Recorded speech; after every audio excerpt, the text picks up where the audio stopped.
Welcome to another episode of Manifest Actual Play.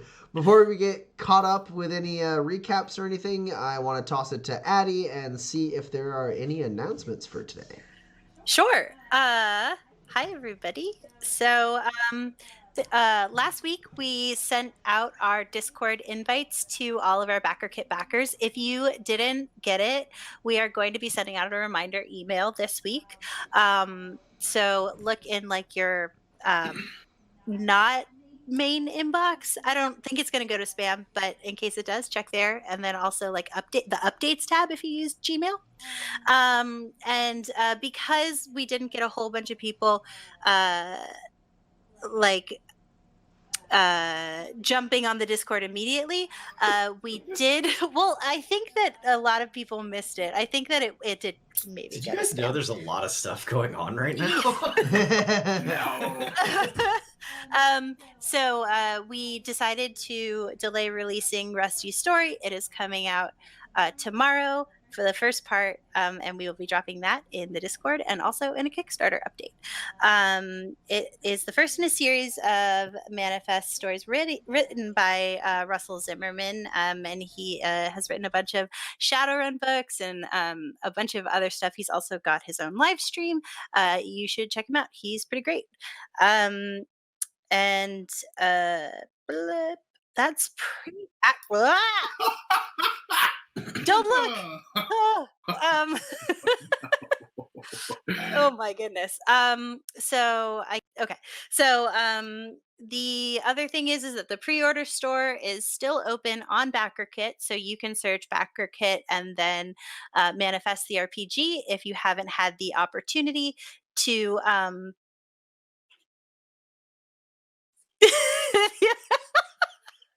if you haven't had the opportunity to grab some of the cool stuff on there, we've got some dice and some really cool pins. So I was doing so well. I don't take the blame for this one. Oh my goodness. Okay. So on Backer Kit, if you search Manifest the RPG, you can still grab dice and pins, and also the Manifest. Comedy does come in threes is the thing, so you had to know that was coming. Oh man. Killed me. That's very good. Very well.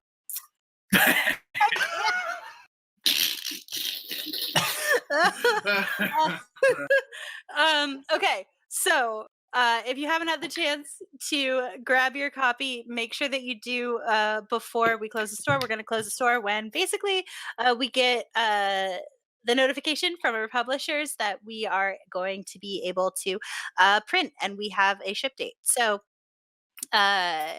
if you can't hop on, do. Other than that, I feel like I should stretch. It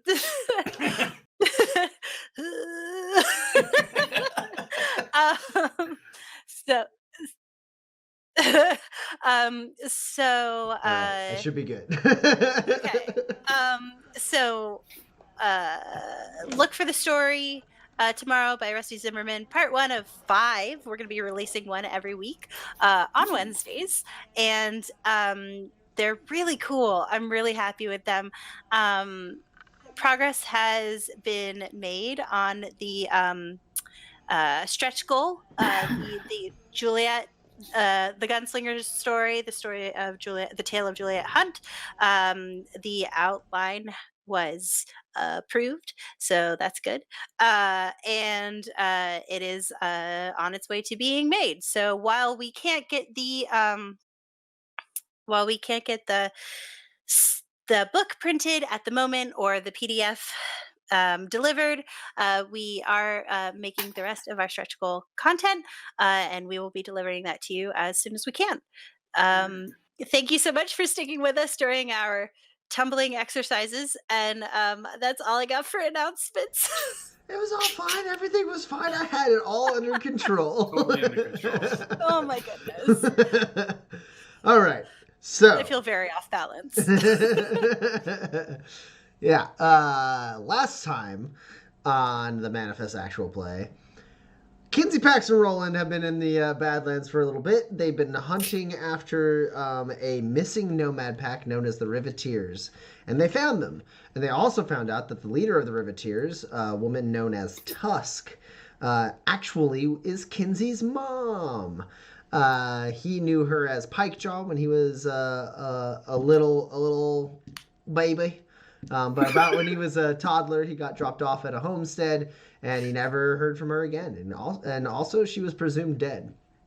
They found out that Pikejaw had an attempt on her life, and afterwards she decided that it was probably best for Kinsey to stay away from her so that he wasn't in any danger. And then they joined up with the Riveteers in their fight against the Cloud Cutters, a nomad pack that is apparently trying to move in on their territory. Now, they followed the Riveteers into a suicidal canyon run that was meant to draw the Cloud Cutters out and defeat them. However, the Riveteers did not succeed. And unfortunately, many of them were slain in the fight, or at least their vehicles destroyed, including Tusk's war wagon was destroyed by the Cloud Cutters' pride and joy, the Bullwhip, driven by the illuminated, mysterious Red Wheel. Pikejaw survived the attack on her war wagon with significant damage to her own body. And Pax managed to infiltrate the Cloud Cutters' camp and pose herself as the third in the chain of command, top dog of the grunts, when she jumped up and intimidated the entire pack. And now some people are acting like they've known her all along so they can stay in her good graces.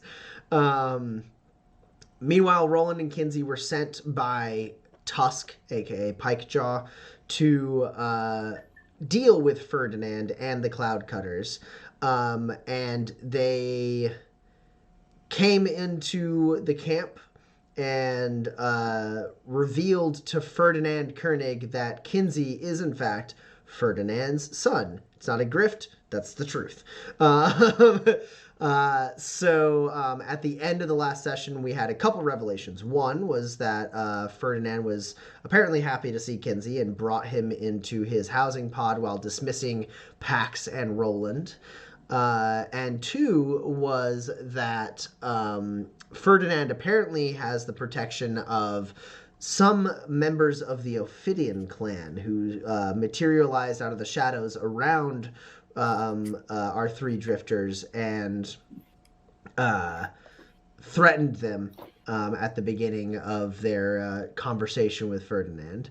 It is unclear whether these are the two scouts that are missing. They only ran into one of them, I believe. No, there were two. There were two, yeah. They only spoke to one of them, and that person, somebody mentioned Sky to, which elicited a reaction. But it is unclear for certain whether or not these two members of the Ophidian clan are the missing Tect and Molu. But we pick up where we left off, with Kinsey being ushered into Ferdinand's housing pod and Pax and Roland walking out into the evening camp. We'll start with Kinsey. So Kinsey, Ferdinand has his arm around your shoulder. He brings you in, and he goes, I'm speechless, and I have to tell you, that is a feat. Can I get you anything to drink? Do you drink? No, once in a while on occasion, sure. Excellent. And he goes over and opens up the inside of his housing pod, the outside of these kind of makeshift landing pads and these housing pods are pretty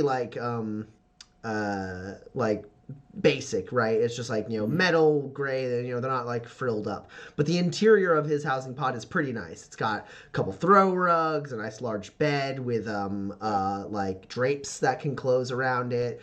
He's got a large like table with like a map of this area of the Badlands kind of rolled out on it. And you also like glancing at it, you see like it's kind of closed in around this area, and he's like marking off areas where people were possibly searching or something. There's areas of these mountainous terrain around here that's like marked off and like, you know, grids that are like kind of like etched out in like hash marks.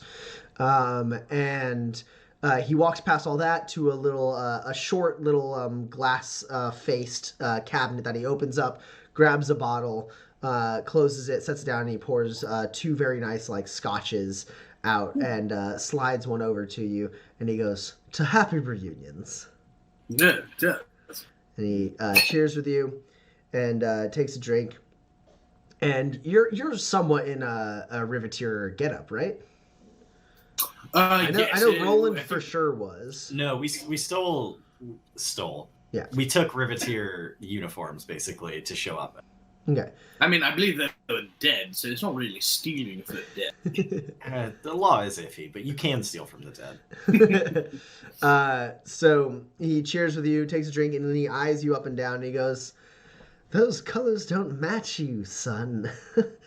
I had no idea at all that Pikejaw had brought you back into the fold. I thought you were lost. Well, you know, I'm a recent addition, as it were. She left me in a homestead over in the garden for a long while. I had a career of my own, and we just happened upon each other. Oh. Well, I'm happy to finally get to meet you. What do I call you? You can call me Kinsey. Kinsey. Yeah. Kinsey McCharlotte. I have to say, that's a much more dashing name than... What was it your mother used to call you? Wolfie? Oh, no, Houndsy. Houndsy was my original moniker, yes. I only got to see you once after she had you. You were far too young to remember me, but I always dreamed that perhaps we could cross paths again. This is special for me, son, and I hope, of course, you are welcome here. You are so welcome. I mean, your mother, you know, rest her soul. She may not have told you about me, and obviously, when she knew me, I wasn't a part of the Cloud Cutters. But you're my flesh and blood. Of course, I have a place for you here, higher up than the rabble you saw outside. Of course, I mean, you must be quite the leader. What with you being my son-in-law? Oh well, I've worked with a company or two, leading them through the barren wastes and such, and hunting, and yes, I've worked my way up to a couple of positions. Fantastic. But the Pikejaw did say that you were there for my first year or so. Is it really? Were you really separated from me after just seeing me once? Yes, she wanted to keep me at arm's length. I can't. Your mother was a strong and determined and stubborn individual, and I understand completely her reasonings. I have not always been the best of role models. I used to run with a rather questionable crew, but I've found my purpose here in the Cloud Cutters, and I would love to have you be a part of my vision. Yes. How did you join up the Cloud Cutters? You don't strike me as the nomad kind. Well, you're very astute. I ran with an outlaw gang from here and there, but we always worked closely with nomad packs. Their lifestyle was something I always admired and aspired to replicate in my own life. They have their own codes and rituals and sense of honor. And, well, eventually, after spending so much time with different nomad packs, I eventually found one that felt like a good fit, the Cloud Cutters, led by the illustrious Rockford.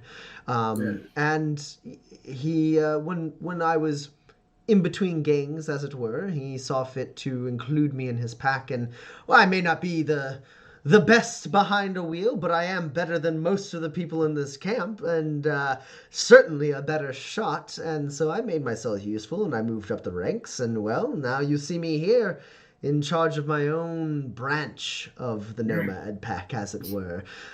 Several people under my command. I've convinced Rockford to expand his operation, unfortunately putting me against your dear mother, something that I never wanted.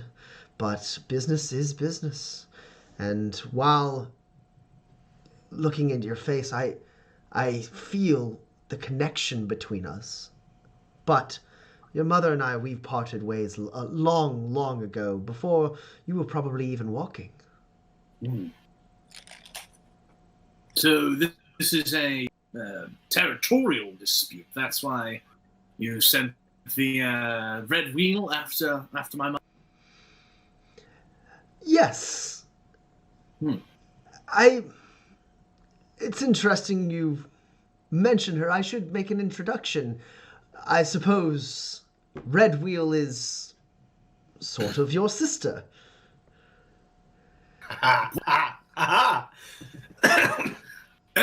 No. Really? Half sister, to be more specific. Sure. Yeah. Yes. Well, on your side, I presume. Yes. Her mother was her mother was quite the notorious alpha. She was known as Smogheart.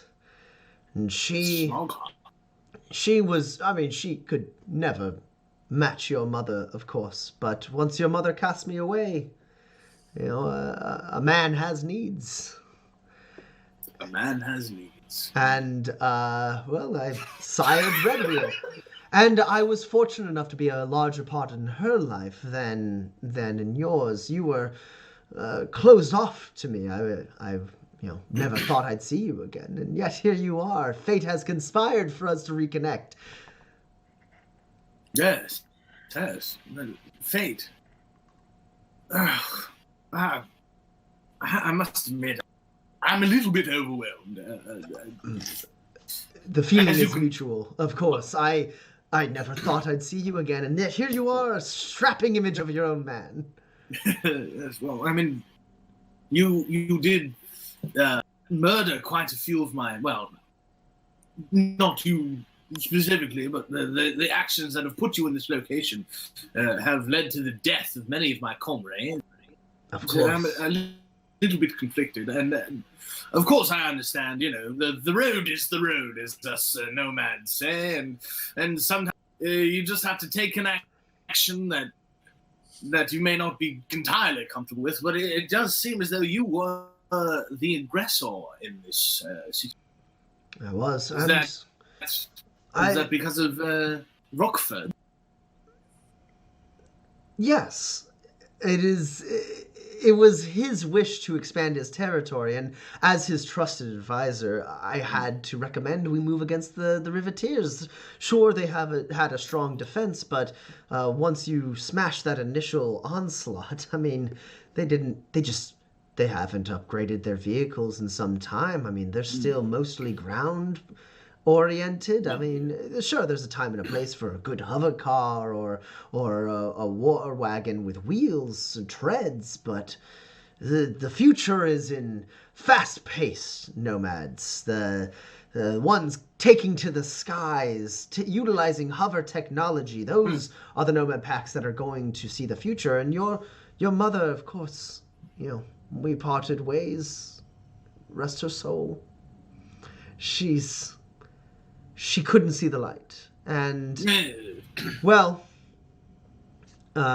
we made our move, but I gave my people the most strict orders to attempt to destroy the vehicles and not the operators. And as you've no doubt seen, many of your roadkin have come in response to my message to join the Cloud Cutters. I mean, we are simply offering them a better way of life, better vehicles, better rates, larger territory, more of the Badlands under their heel. I mean, this is a great thing. The only thing standing between the Riveteers' growth, matching the growth of Manifest, was your dearly departed mother. And, well, she couldn't see the light, and as you said, the road has its own rules, and once I was unable to convince her, Rockford gave me the order, and my hands were tied. So you did speak with her? Yes, of course. Oh. On many occasions. 3, I believe it was. I'd love to see if any of this is true, Tom. Yeah, you can roll discipline and see if you can tell if your dad's lying to you. It's not going to go well.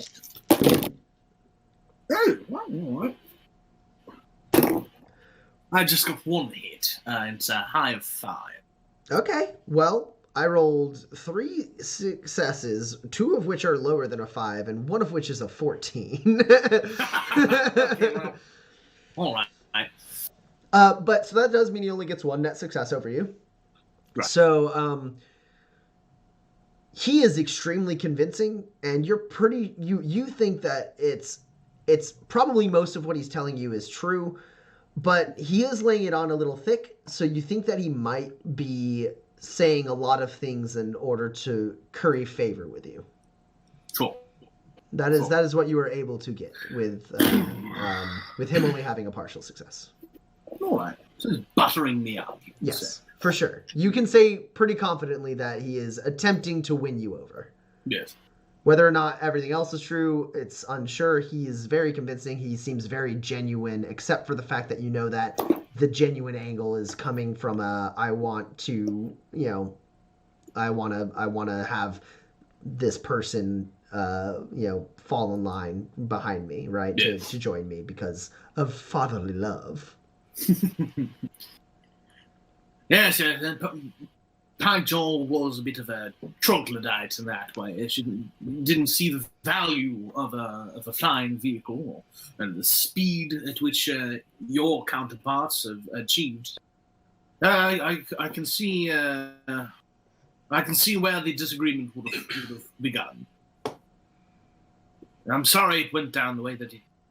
It breaks my heart. When I heard that she was not recovered from her war wagon, I had hoped that maybe a decisive victory over her would force her to see the way of the world, but alas. I suppose your sister is, well, she's earned her name. She sees red on the battlefield, and when given a target, she attacks relentlessly. She is useful in that regard, but she has her shortcomings, of course. You, however, I mean, look at you. Strong, tall, handsome man as yourself. Battle-worn, he points at, the healing, wound on your face. He goes, and able to step into the camp of your enemy. I mean, you are, well, you may just be my greatest achievement yet. Stop it, I'm blushing. Well, anything I can do to help?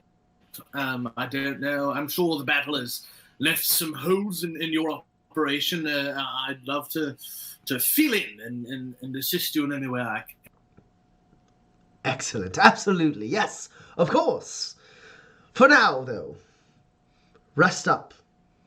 I will speak to the camp in the coming days. For now, though, stay within my tent. So this housing pod is yours. I will go into an annex, of course. Oh, No. I must insist. I couldn't intrude. No. It's cleaner. I can kick anyone out of any housing pod I want. You are an unknown face. I need time to introduce you to the troops as my right-hand man. That's very kind. I do appreciate it, Father. Son, it is my honor to finally be able to be a part of your life. Please, rest. Stay here. Tecton Molu will keep you safe. No. I'm sorry, there's this shadowy fellow. Yes. Yeah. They are a simple people. But they have ironclad loyalty for your father. And once I tell them you are my kin, they will see to your safety better than anyone in the Badlands can. They are quite talented. I look forward to seeing their talents, although, I can take care of myself. Of course. No. No, they will stay aside. You won't even know they're there. They'll watch closely to make sure that you are safe. I do appreciate that. Yes, and I will speak to you tomorrow, he says, like putting a hand on your shoulder fervently. He goes, I'll speak to you tomorrow, and we'll welcome you into the Cloud Cutters properly. Thank you. And he puts his hands on your cheeks and goes, my son, finally at last. And he gives you a hug. And then he leaves the housing pod.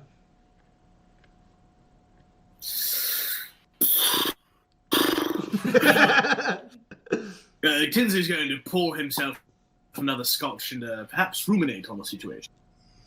Meanwhile, Pax and Roland. It's the middle of the night. You've left you've left Kinsey in the hands of Ferdinand. What do you do? As you're walking away from Ferdinand's pod.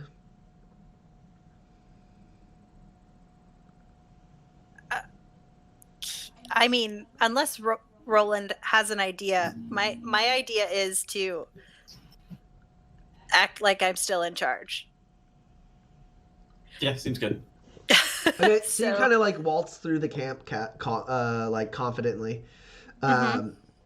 You make your way through. It's kind of lightened up a little bit at this point in the evening. You know, there's a few people who've passed out drunk, a few people who are like lazily playing cards. A couple people like just kind of sitting there like not really talking. Every once in a while be like, yep.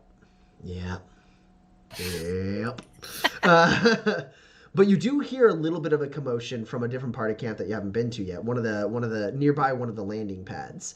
You hear some like clanging metal and like some raised voices. Oh, real quick. I have forgotten the name of the dude who was in Soldina, who we shot extremely badly. But that did get away. Yes. I also have forgotten exactly his name. I want to say it's... Nope. That's one of the people in town.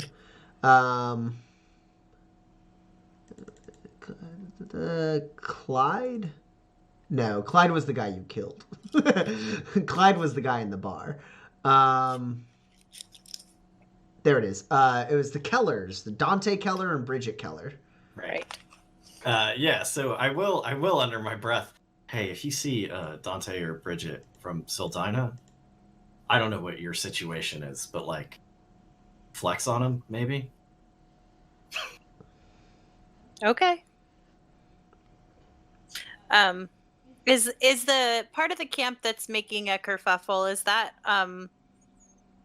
is that like nearby, or would we have to like leave the like... So there's basically like kind of three landings here on these steep slopes. There's two basic that are like half landing pads, half housing pods stacked on each other, and then one central one. You're currently on the central one.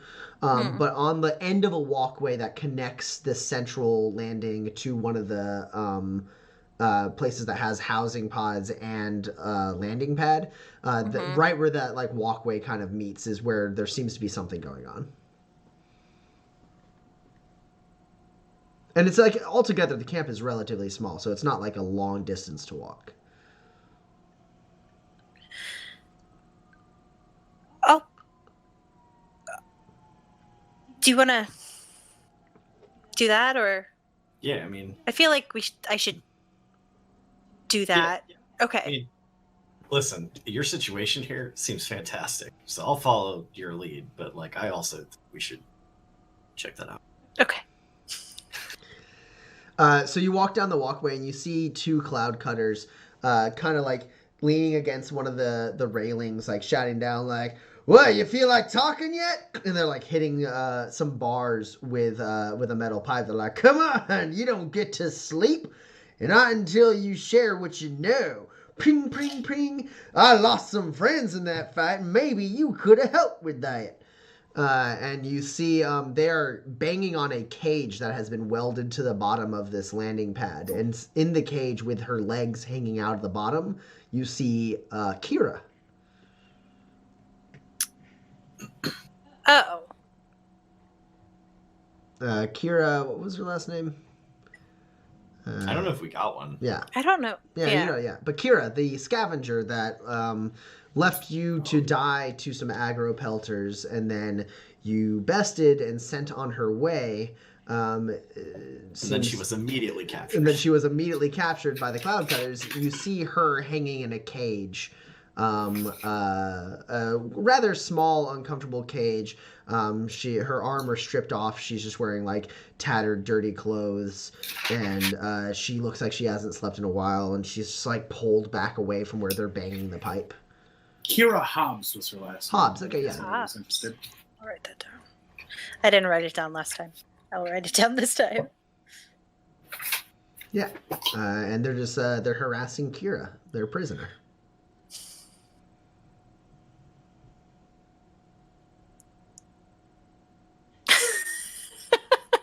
Seems like you could probably take over this interrogation if you wanted.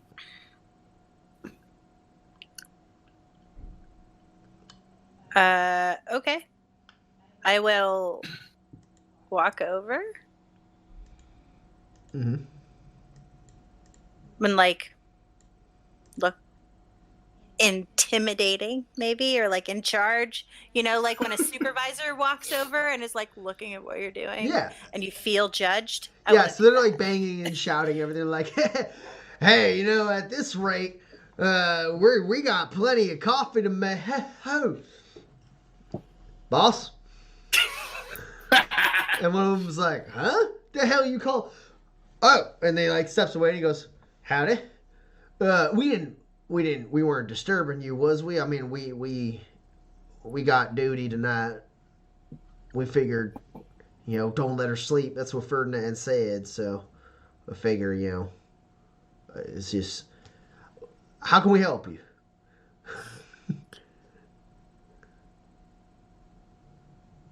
You think... And they say, like, before you have a chance to say something, one was like, "Oh," and they gesture to Roland. "Oh, you got a new prisoner?" No. "Oh, I figured," and he like gestures to like the denim and everything that Roland's. "I just saw maybe new recruit then." Yeah, he's mine. Really? And they like exchange a glance. Is there a problem with that? Go ahead and roll Intimidate. You can have a +2 because you've previously asserted your dominance over this. Okay. I will use motivational speaker to use manipulate as an assist, and as they are asking questions, she's like, "Seems like a bad play, man." I have not been here long. Seems like a bad play. Wow, what a really bad roll. You get a +2. Okay, that eliminates the negative. There wasn't a negative. It was a positive. Oh yeah, it adds to the positive. Doubles it, in fact. Remember that time I knocked over my camera 4 times? Classic. Okay. I have an 8 high. Whoa. That's... Which they might be... It's not a great roll. It's not a great roll, but my intimidation is actually 4. So... Oh, so 8 is the best you can do? 8 is literally the best I could do. You're out of grit too, right? Didn't you like bamboozle all your grit? No, I got 3 grit at the end of the session, Okay. so... Oh, yeah. I could bamboozle, but I'm fine with punching these guys. Well, you might not have to. I only have a 2 high. Okay. All right. That's 4 net hits. Yeah. Shit. So you ask, is there, like, they start asking questions. Roland's like, bad play. And then you're like, is there a problem? And they're like, no, boss, we was just leaving. And they start walking away. And one of them like stutter steps for a second and turns back and goes, do you want and he gestures like holds out the pipe that he was using. Wolf man. Yeah, and I'll go, I'll take it, and I'll say, what's yours is mine, right? They like look for a second, and he's like trying to like muster the words. He goes, I'm like behind her, going like. He like looks to his friend and starts like, whoa. And he's like, yes, boss. All right, shoo. Yeah, and they go scurrying off. I have a pipe. I've gained a pipe. Wait, oh, have I taken something that I want but don't deserve? Yeah. Absolutely. That's an XP for everybody. Oh, jeez. Oh, that's awesome.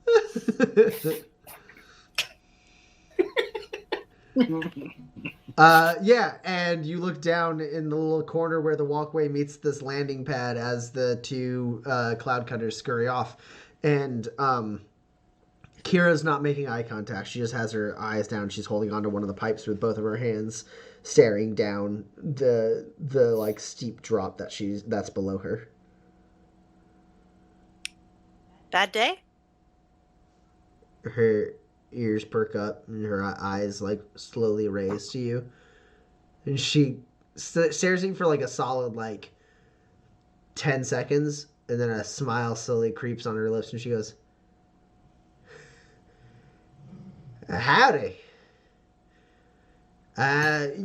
Yeah, I'd say a bad day. That seems accurate.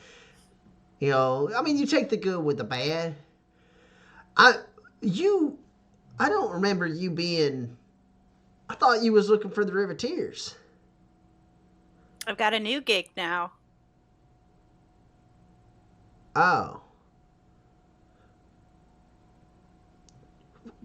What was that? What, I mean, I guess I already told you. Why were they asking me questions about the Riveteers if you was with them? I already told you everything I knew. You'll get there. I believe in you. You can do it. Come on. I didn't tell him nothing about you. I thought you was a straight shooter. Yeah, no, it went real bad, and now we've infiltrated their camp. Well, I mean, I don't have. They did send a few people out. What was that look, like I said, she like kind of scoots over to like get a little bit closer to you guys, and like she's like leaning out towards you, like her face pressed against the bar. She goes, like I said, I didn't tell them nothing about you. I didn't tell them nothing about the Riveteers. I mean, look, y'all showed me a kindness, right? I tried to take one over on you, and you bested me, but you let me walk away with my life. I mean, that's the way I see it. I owe you. So I didn't tell him nothing. I said I didn't find nothing. I was just picking the bones from the fight that led me to the mountain. And I guess they didn't believe me when I said it, but that's all I told them. And I just kept saying it no matter how much they hit me, no matter how much they starved me, no matter how much they didn't let me sleep. I mean, I wasn't going to give the three of you up. Well, wait, where's the third of you? He's fine. He's got his own mission. Oh, okay. I just, nice people like you. I mean, you three deserve to live. I mean, someone like me, I figure this is just, I got what's coming to me. But the three of you're good folk, and I figure, if anything I could do to help y'all keep drifting, was me making some retribution for what I'd done in my life. So,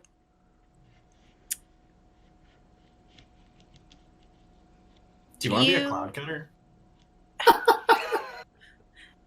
Hold on. Okay. So, you don't know us, right? We're strangers. You've never met me before, right?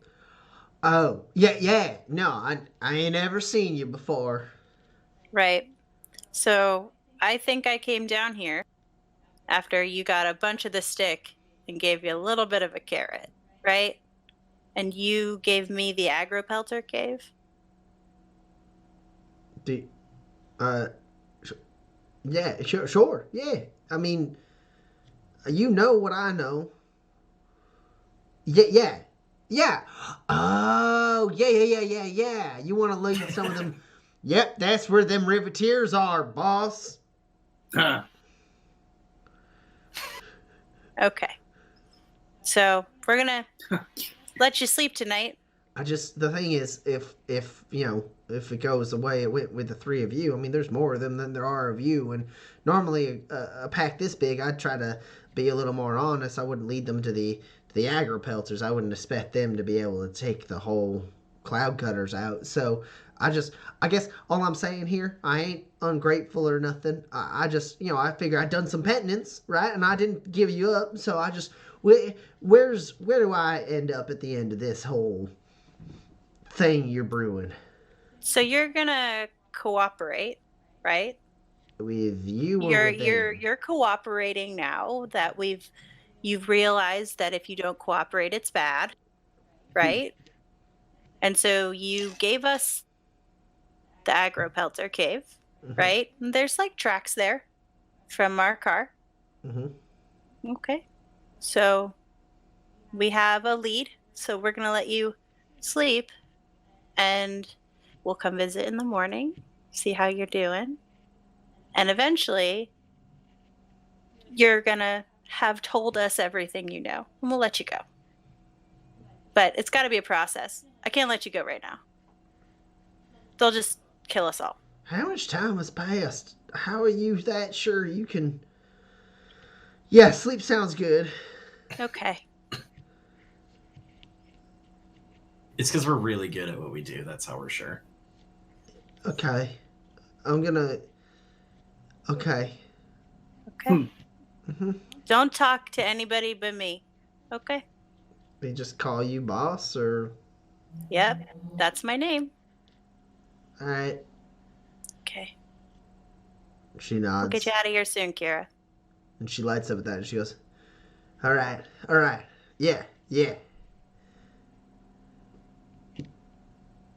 And then she kind of, as she's pulling away, she goes, and I mean, if y'all need any help with anything, you want to give me the spring a little earlier, I can be useful. No tricks. The way I see it, with the three of you, I'm best served shooting straight. You can't escape tonight. All right. Yeah, that makes sense. Okay. And then she kind of curls up in the corner of her cage. Okay.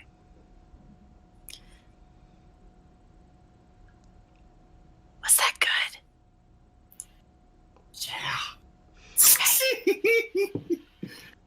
I know you're not very confident at this, but you're extremely good at it. And Another Pax life. smiles like really good, like really big. Oh, that's good. And then I'll those two that scampered off, they're not like within eyesight, are they? No, they went away. They're gone. Okay, great. Cool. We'll go sleep, or should we check on Kinsey? I have a pretty bad concussion. Okay. You could have led with that. Let's go. There was work to do. Okay. I gotta get up early and yell at some people. Oh, you know how it is. Yeah, no, what did you... How? Like, it's not... Listen, I wholeheartedly believe you're capable of it. I'm just... How? Oh. Well, I thought you and Kinsey were dead, we say as we're like walking, right? And I like put my arm over your shoulder, or like up on like your back. I don't know how tall you are. Pretty tall. I'm like 6'3" Cool. Yeah, I thought you and Kinsey died. And so I came here. I rode mostly on the underside of their battle wagon, and then escaped and killed one of their snipers, and then got rid of the body, and then changed into that person's clothes. And then when my shift was done, I just walked up, and then they started hazing some of the riveteers who were new, and I told them to stop it, and they did. And now I'm kind of like third in line, I guess. Okay. I mean, I don't know who's going to, step up against me as long as I don't open my mouth. So I just got to, like, big and silent for, like, I'm not that big, but, like, just gotta. You're kind of big. I'm like, okay. Pax, as you're kind of saying, like, I'm, maybe third in command, you glance over and you're walking along towards where your little housing pod that you commandeered is. You glance down towards Red Wheel's housing pod, and you see the doors kind of slid half open, and leaning right there against the frame is Red Wheel herself. And her filtration mask has been removed. It's kind of hanging around her neck, and she's watching you. She's got like actually a very like kind of young and pretty face underneath the like spiked filtration mask that she wears. And she's watching you. You can swear that you see a red kind of like glinting glow in her eyes. Fuck. She's like listening in. And she's sitting there and she's watching the two of you, and she like takes a sip from like a mug and just like keeps watching you as you go walking. I don't think she's listening to us. We're not the most interesting thing that came to town tonight. Should I go talk to her? I don't know. Okay. I haven't yet. I might. I haven't yet had a chance to get the lay of this land, but yeah, okay. Well, go on in and I'll pat his butt awkwardly. Listen, I'm extremely good at this. I make it look not awkward. And I send him in to the so he can get some sleep and not have a concussion anymore, apparently. Are there still these two dudes in here? They've fallen asleep at this point. Just... I will wake them up like, hey, you guys are welcome to stay. Boss said it's gonna get wild in here, so like that's how you do. They like blink away the sleep. They're like, they look at you. They see the riveteer gear that you're wearing. They're like, "Who the fuck do you think you are?" The one, I think you call her boss. She said I'm hers because you see my because I'm pretty. Yeah, it's you let the boss know if you want. You go where, and like some of them start, like one of them starts collecting some stuff. I'm just gonna take some of my things. It ain't nothing personal. You don't want to? You could. No, I just no. You know what? No. We're good. We're you enjoy your initiation then. Look at some bitch, and they like punch you on the shoulder, and they're like, hey. Oh, that's a hazing that I can get behind, and then they walk outside. That's a hazing that I can get behind. I think specifically it's not. Yeah, I'm gonna go to bed because I am very you just fall over on a bed and just fucking go to sleep. Yeah, Pax, you slap Roland on the ass, send him in, and you start walking towards Red Wheel?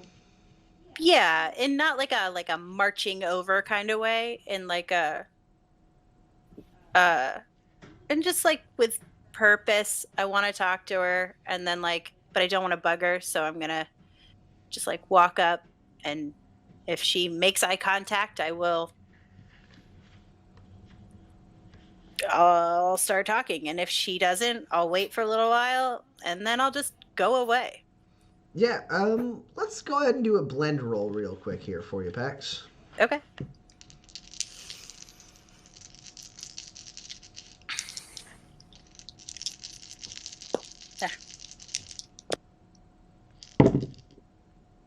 Oh, wow. That is a good roll for you. My highest is only a 9. Okay. Yeah, I have 2 hits with a 13 high. Oh, wait, that explodes. It doesn't matter. Well, it might matter. Nah, it was a 3. Okay. You have 2 net successes, though? Yes. All right, so she watches as you walk towards her. Takes like a sip of her drink while she waits. She's leaning casually against the frame of her housing pod.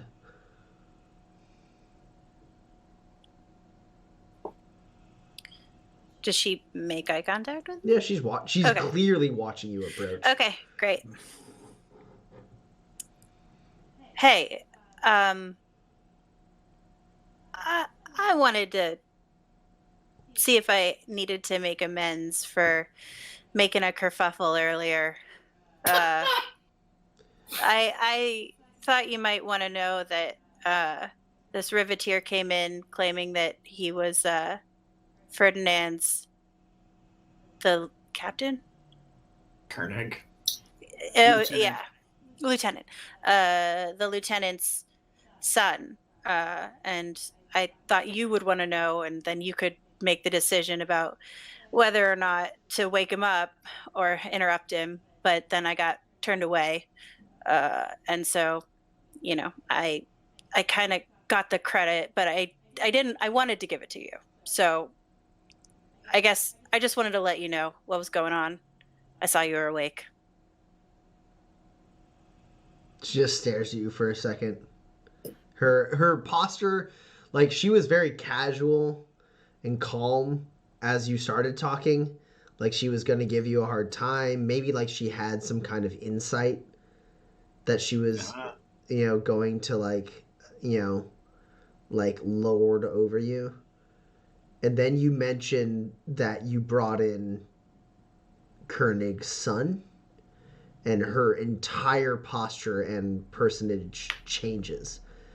Her eyes go wide. That kind of like calm, like persona she has immediately goes away. She stops leaning casually on the frame. She just starts standing. She's no longer like, she's like, her drink is like loosely hanging at her side, like, and she's just staring you dead in the eyes. And she goes, "You make that introduction then?" Yeah. As far as I know, he's still in there.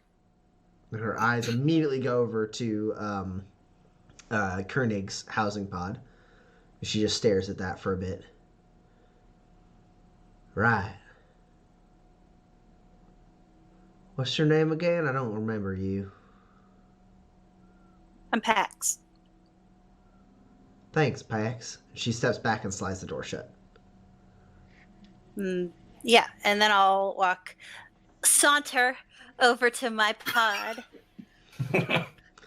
I'm about to get laid. You slide the door open and walk in, and Roland is just sprawled out on one of the beds, like dead asleep. Yep. And I close the door, I climb up on the bunk bed, and I, too, go to sleep for just a couple hours. I'm up at dawn to wake everybody else up. Kinsey, you said you were mulling over some of what you learned. Is there, did you do anything else, or did you eventually find your way to sleep? I would like to take a look around the pond in which I am in, especially that map that you mentioned. Sure. Yeah, let's go ahead and do an observe test.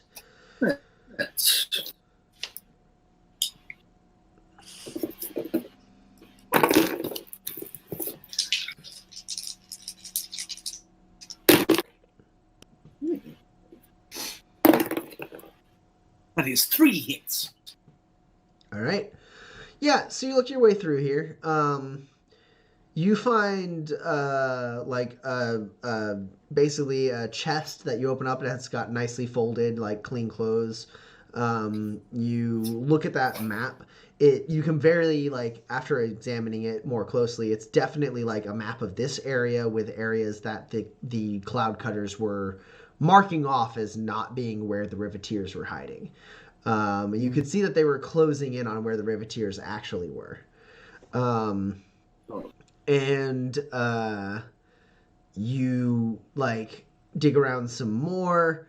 You do find underneath the clothes, you look through, like, one of the chests where there's clothes, and there's a little, like, mini footlocker inside that chest where there's clothes, and that footlocker is locked. Yeah, otherwise, everything in here is very nice. It's way nicer than anything any of the other cloud cutters seem to have. It seems like the impression you get is that Koenig likes the finer things in life. While he doesn't strike you, it's kind of like what your mother said, right? He's not really a nomad. He doesn't live the life. He's not like, he's a little bit too clean to be a nomad. All right. Well, not that I have any hope, but I'd like to take a crack at popping open the chest. And of course, if I can't do it, I've got an ace up my sleeve by the name of Pact. All right. Do you have any lockpicking tools or anything? God, no. All right. If you have a machinery cube, you could repurpose that into some lockpicking tools, which would allow you to do this without any penalty. I do not have a machine cube. Okay. Are you trying to just like bang the? You want to do it subtly, right? I'd like to do it now. I don't want to know that I have it. Cool. All right. Cool. You're gonna do this at a -4. As you're just skullduggery. It's skullduggery at a -4. In that case, perhaps I shouldn't even roll because my skullduggery is 4. Yeah, you think about it really hard, Kinsey, and then you're like patting yourself down, trying to find anything that you could like fit in there. You like pull like a you get some wire from like a tech cube and you try to get it in there. It's just not doing the trick, and you're just like, yeah, no. It turns out I don't know how to pick locks. Never learned. Well, you know how it is. Well, in that case, I'll replace the footlocker into the chest, cover it up with the clothes, make sure that everything is still nice and pretty folded, and I'll fall. Okay, yeah, and you climb into the bed. It's a nice, large, comfortable bed. Luxurious. Yeah. You drift off into sleep. Listening to the tunes of our good friend. Bobby. You turn on your little playing device, and the soft tunes of Bobby Klein. Every once in a while, you're about to fall asleep, and you have to wake up again to put in a new cartridge, and you start falling asleep again. And eventually, you do fall asleep. There is a young drifter who lives on the Oh, good. All right.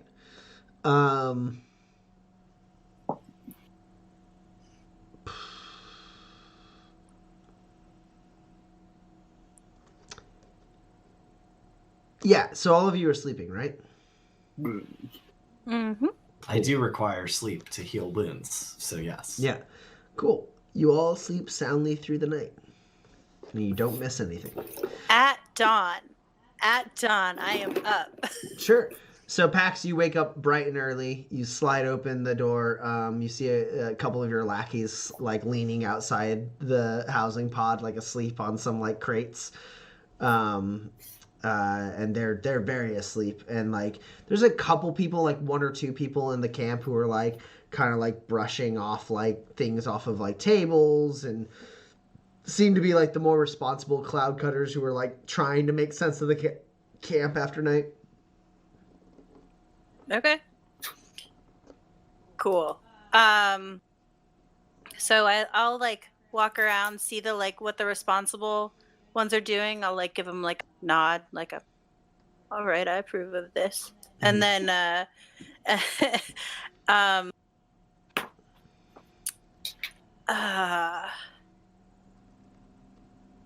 man, I don't have anything that's not a gun that does that. That doesn't just. All right, is there like a pot somewhere? Yeah, sure. Great. I take like a pot or a pan or whatever, and just like start like dun dun dun dun dun dun dun, like get up, you layabout, good for nothing, lazy. Like get up, this clean and blah blah blah. We have to fix this shit before the before the lieutenant runs inspection. You better get the blah blah blah blah blah. And then like. If anybody's resistant, I'll go like yell in their face and just like not to intimidate them, like I expect them, like a parent would, right? Just like get up now. Yeah. We're still gonna have you roll intimidate. Roland and Kinsey, you wake up to the sound of pots clanging and packs shouting at the camp. Basically like marshalling this camp. Just because you won the fight doesn't mean you won the war. Get your asses up. Addie, you can have a grit. Did you just I clip in my canceling earphones? Yeah, I clip in my noise canceling earphones. Back to bed. Oh god! you roll over, clip in your noise canceling headphones. Everything's fine. You fall back asleep. Oh man, there's nothing I can do to like give myself a better roll. Okay. Yeah, unless you want to bamboozle them or anything. Well, I feel like they should be at negatives personally because they're just waking up, but they are surprised. Yeah, I'll spend whatever, 3 grit to bamboozle. Okay. Yeah. I want to be in charge real bad. Sure. I have a bad argument. They're unaware she's there, so by the laws of sneak attack, she should get a plus 1 to skill. This isn't an attack. Okay, well, I'm gonna roll. Psychic attack. All right. Oh, hey, that's not bad.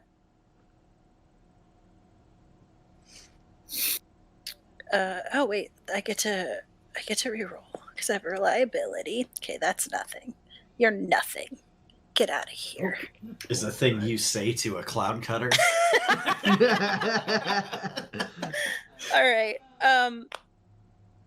My highest is a 4. Well, luckily because of your bamboozle, I got 0 successes. Nice. I have 4 successes. I would have had 2 net successes over you, but alas. So you got 4? Yeah, I have a 2 3s and a 4. Oh my god. Even if you had I also rolled a 17 and a 20, so... If you had bamboozled for even 2, I would have had something over you. But alas... yeah, you bamboozle them by banging on this thing really early in the morning. And then... And you're just like smacking around. Everyone's like, oh, and they just like start getting to and like helping those couple that were cleaning up and like kind of almost. You said you got 4 successes. Yeah. Yeah, like almost kind of taking a cue from you. Those like 3 that were like starting to clean up before you woke everyone else up. Like they start like becoming your lieutenants. I'm gonna be in charge of this clan real quick. They're like, they see you starting to do that, and you'd already given them that like approving nod. So when everyone's like, "What? Huh? What?" and they're like, "You're the boss. You're the boss. Grab that table, clear it out. Come on, we gotta just check the oil on the vehicles, get the wings up and ready. We still got riveteers to hunt down." Follow the boss's orders. What, you want to take that up with the boss? Like that? Yeah, that's how I spend my morning, at least for a little while, until the situation changes. Sure. Yeah, Kinsey, so you wake up to that. Roland woke up and put in his noise-canceling headphones. You wake up to that bright and early. I think that might be the loudest I've ever heard Pax. So Kinsey's going to wake up and kind of rifle through the chests and closets and see if there's something of his father's that he can put on to make himself seem more impressive. Yeah. You can trade out the Riveteer, like, denim. You can grab, like, you put on, like, a jacket. It fits you. It's your father's a little bit smaller in the shoulders than you are. But, like, you get it nonetheless. Like, you find something that's maybe a little bit big on your dad. It's like like a burgundy coat with, like, white lapels. That, like, fits you a little snugly, but, like, as long as you don't try to button it, it's fine. And you, like, manage to make yourself look a little bit less like a Riveteer. Perfect. And I'm going to find go out and search for a cup of coffee somewhere. Sure. So Pax, you do see as you're like marshaling the troops, like Kinsey kind of step out of Koenig's housing pod, rubbing his eyes, kind of blinking around. And Kinsey, you do spot like some people are grabbing some coffee from the night before. They're like starting to like pour it all into one pot. Could I grab a cup of that Joe there, sir? Who? Yeah, sure. Who? And they like kind of look at the house behind you and look at the coat you're wearing, and then one of Pax's like lieutenants like walks by and goes, "Stop dilly dallying and get to work." And they're like, "Yeah, sure, this is all yours." And they like hand the like pot of like. Of a bunch of coffee poured, a bunch of different coffees poured into it. They hand it to you, and they go marching off to deal with something else. Good luck. Yeah, you get it's like air temperature coffee from the night before that was left out. I'll put the pot on the fire just to, at least to warm it up. You warm it up a bit. So you're warming it up. Roland, you're asleep. Pax. Your lieutenants have already started to kind of take your lead, and they're like marshaling the troops and doing all this stuff for you because you got 4 successes again. And then you glance over to your side and you see marching straight towards you is Red Wheel. Okay. She has her mask reaffixed to her face. I stop and yeah. I'll stop and I will wait for her. Cool. She gets to you. She grabs you firmly by the arm. She isn't as strong as you are, but she still moves as if she can move you of her own accord. Sure. And she drags you like in between 2 housing pods and like slams you up against a wall. He goes, "Now you're going to tell me who the hell you are, because I know every face that's come through this nomad pack, and you ain't a cloud cutter, but I don't think you're a Riveteer, so I want to know exactly what you're doing here, giving out orders like you belong."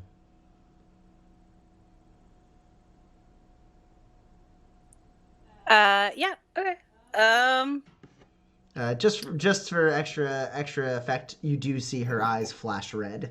Her normally kind of like hazel colored irises like flame up with this deep like burgundy like mahogany red that kind of like lingers for a second and then fades into hazel again.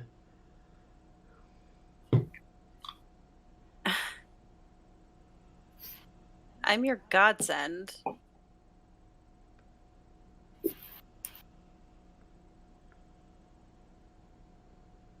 My name is Pax. I'm here because I can't be anywhere else. And I'd rather be in charge than be a grunt. But I've never challenged you, and I don't plan on it. And what about that bluster the night before about Ferdinand's son coming into camp? he walked right into camp and with that other guy who I sequestered away, and said he was Ferdinand's son. And so I brought him to you, was turned away.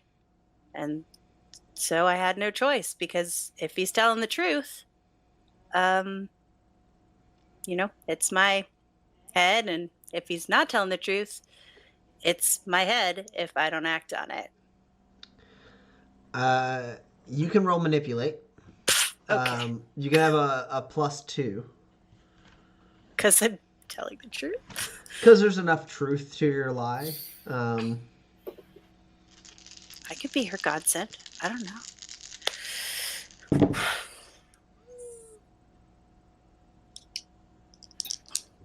I mean, there's no way I beat her, for sure. You might. She could be all awareness and insight and nothing else. I do have a 7. Shit. I also have a 7. Well, you're the one lying, so you are the aggressor. Oh, I thought she was the aggressor. Yay! Cool. So you I get have a 7. one net success over here. Yeah. She looks at you, sizes you up, and goes, "So what? You just happen to be in the wrong place at the wrong time? You come wandering into this camp, you ain't a riveteer. I'd peg you for a drifter. What? You want to be part of the cloud cutters? You think you can just jump to the top?" It kind of looks like I've gotten most of the way there. On them that don't matter. It's me you need to convince. Me you need to prove your worth to. Me or Ferdinand. And I'll tell you from experience, you don't want to have to prove yourself to Ferdinand. She says, kind of like releasing you and shoving you against the wall.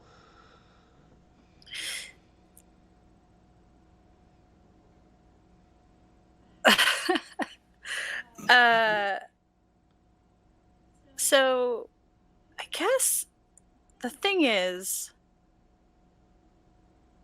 that you think those people out there don't matter, and I think you need somebody to wrangle them while you and your crew are hanging out in your bunk, sequestered away.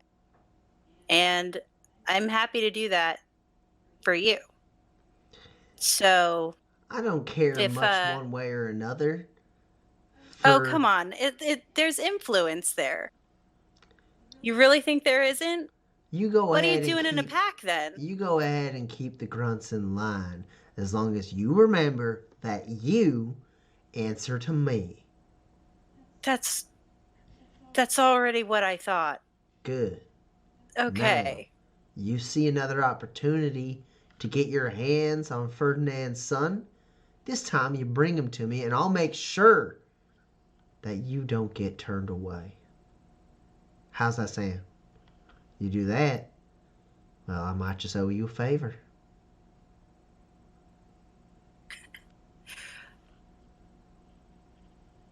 Okay. Bring him to me. You understand? Are you... If you kill him, it's on me. And then we'll have a problem. Don't try visiting my intentions. Just follow my orders and you'll get far. Pax. And she goes walking off. Thanks, boss. Then I'll walk back out and yell at some more people. Yeah, they hop too, whatever you tell them to do. They're like, "Yes, boss!" They go off and turn some tables upside down to clear them out, that kind of thing. Kinsey, you get to sip some relatively warmish stale coffee.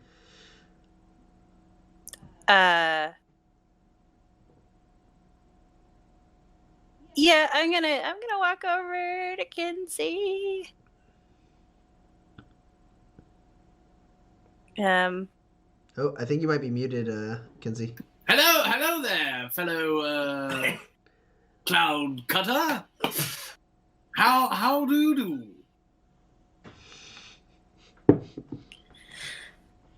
So, Red Wheel wants me to bring you to her, and I think instead you should beg off, because I don't think she has the best intentions for you. Yeah, well, You should make a show of that you can't right now, and that you're make a show of it. Spill your coffee. Tell you that you have to change your shirt or something, or else I'm gonna have. Kinsey, you look past Pax and you see over by Red Wheel's housing pod, doors open.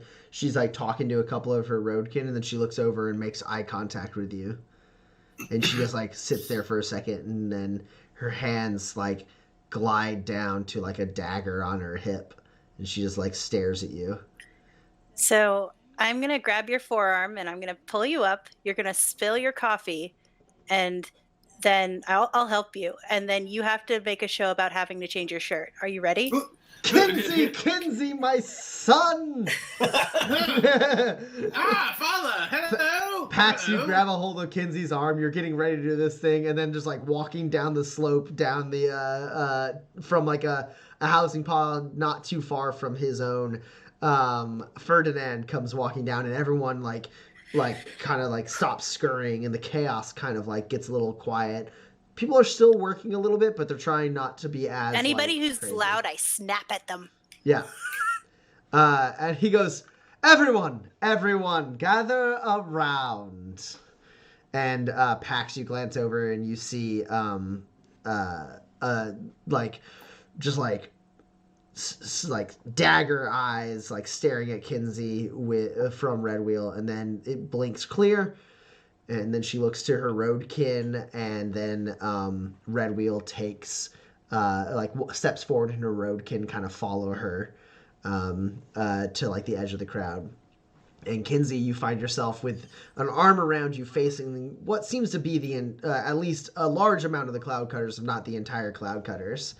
And Ferdinand goes, yesterday we dealt a blow to the Riveteers that they will not recover from. Their route is ours. And everyone's like, Arr! And he goes, through the hard work of this pack, all of you contributed, and we lost our brothers and sisters, yes, but new brothers and sisters have come to our doorsteps. Riveteers ready to see the light. And everyone's like, Arr! And he goes, no. Is that skepticism I see? I'll tell you what. The Riveteers who have come to us, sure, they may take a while to learn our ways, and they may not be of the tough stuff that we expect of all Cloud Cutters, but as you know, the road, it will tell all. Those who are not equipped to cut it, they will fall. But those that can serve a purpose, well, they will follow my own example. And he hugs you in a little closer, Kinsey. And he goes, this here. And he slaps you on the chest, Kinsey. Not nearly as hard as Tusk used to slap you. So let's slap you on the chest, just enough to make a noise. And he's like, this here is a Riveteer. And everyone's like, like, you can see them starting to get a little excited, like you're going to get, publicly shamed or something like that. He's like, this man followed the leadership of Tusk, wore their colors, rode with them down Split Boot Canyon to their doom. His loyalty was that strong. Everyone's like, oh, this is gonna be good, And he goes, and this man, I learned last night. He looks at you, Kinsey, longingly, like a nice, like loving, fatherly look. He just stares, soaks in your face for a second. He goes, this man is my son. And like they all just kind of sit there, and he goes, "This is my flesh and blood, and he will see to the integration of the Riveteers. He will lead them in our ways. He will follow our lead, because he is a part of me, and therefore a useful, invaluable resource to the Cloud Cutters. Think of it. He brings the Riveteers up to speed." She slaps you on the back a little bit. "And we become stronger as a whole. And the Cloud Cutters can become something that Rockford has never even envisioned. Are you with me?" And everyone's like, yeah. And I shoot some looks to make sure that they cheer. Yeah, they're like, yeah. I'm with you, flesh and blood. And they clap. It's not a What's good his name? You can call him Kinsey. Kinsey. He like looks to you, Kinsey, like expecting you to fill in the gap. Koenig! Kinsey Koenig! KK! And everyone's like, KK! Kinsey Koenig! And everyone's like cheering and everything. And any Riveteers who don't fall in line fall at the end of my blade, and I'll take out my bayonet and twirl it around my throat. and Koenig's like, ha ha! And everyone's like, ah! Woo! And like they all cheer and everything. Pax, you glance over. Red Wheel's nowhere to be seen. Her Roadkin is still there, but she's gone. Mm-hmm. Okay. Roland, you like wake up and you kind of roll over. You pull your earbuds off. Like, let's see what's going on. You pull your little noise canceling earbuds out, and you hear Kinsey Koenig, flesh and blood. Yeah, great. Okay. Yeah, I'm gonna like. Before I come out, I would like to damage my Riveteer uniform in the way that it would become damaged were it carelessly torn off. So you button it up and then rip the buttons. Nice. There's like some slashes, and like things that, There are like a couple Come belt out, loops see what's going missing. Yeah. Yeah.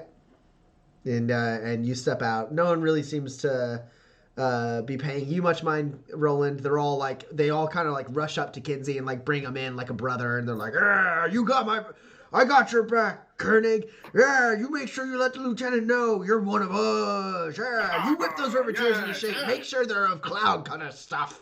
And everyone's like, rah, rah, rah. And they all are trying to basically earn Kinsey's favor, it looks like. Okay, so I'm gonna go up to Kinsey next to him, and I'm gonna be like, he doesn't need your attention right now. He needs you to do your work, right, boss?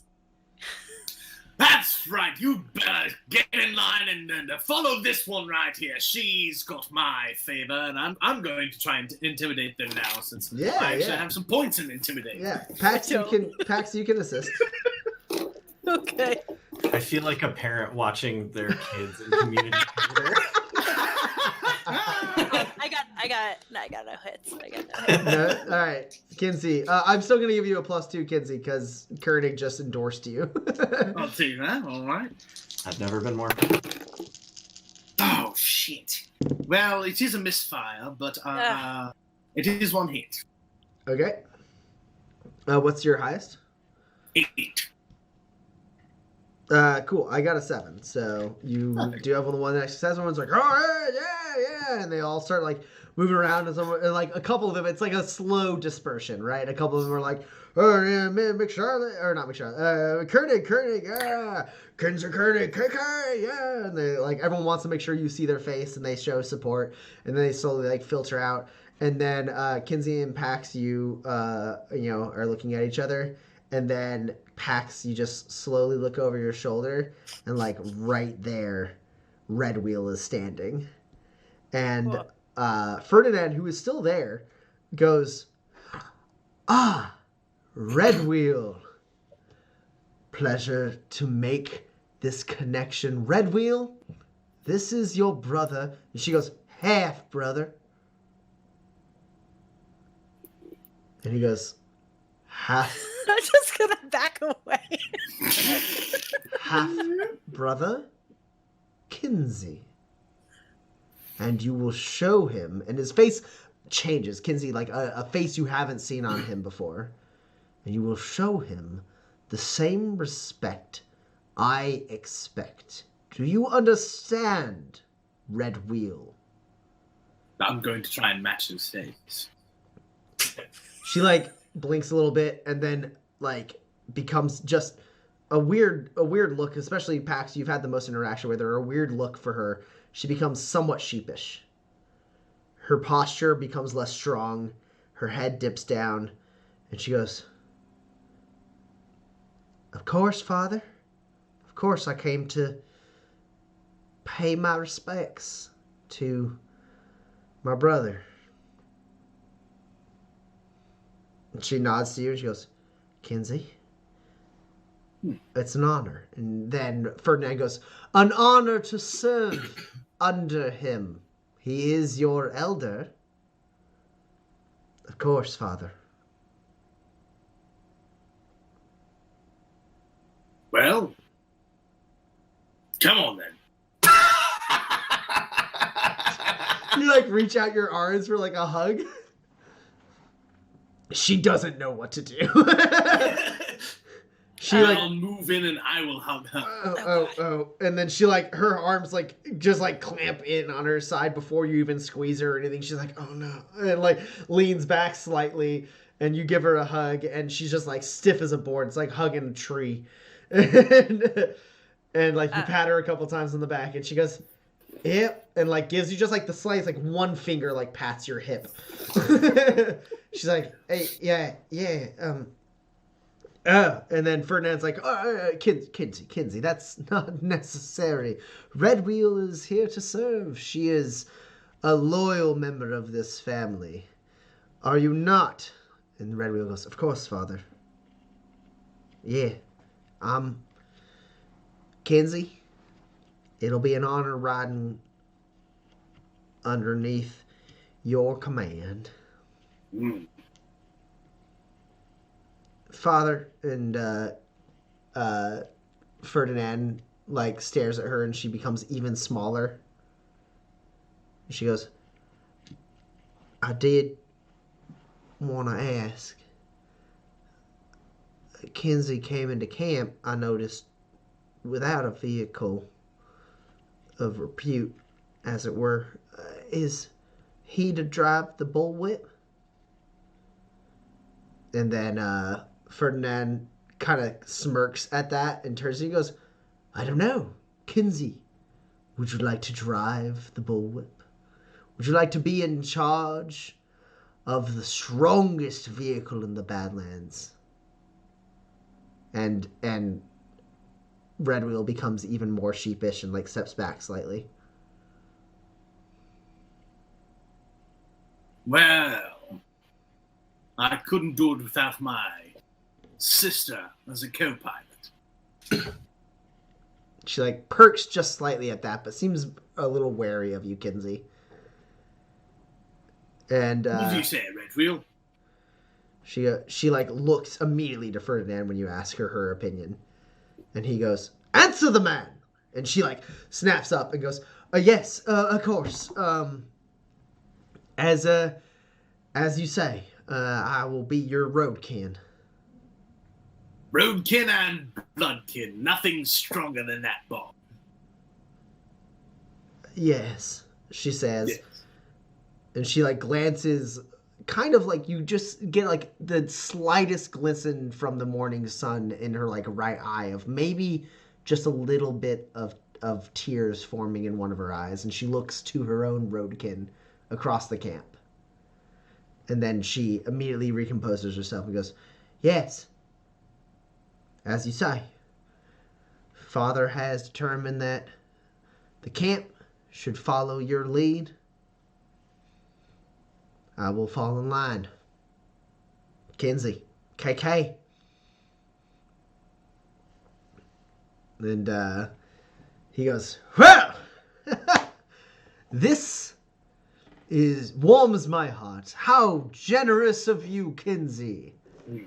Red Wheel, you make sure you do what needs to be done to protect my son. Do you understand? Of course, Father. And he slaps you on the back, Kinsey, and goes, well, I can't wait to see you at the helm of the Bull Whip. Of course. Can't wait to be there myself. Of course, I'm sure you'll need to make some modifications. Red Wheel has only scratched the surface of that vehicle's potential, I believe. Under your command, it'll be a force to be reckoned with. Something for the tales to carry on beyond our lifespan. You, son, you are the golden hope the Cloud Cutters has needed.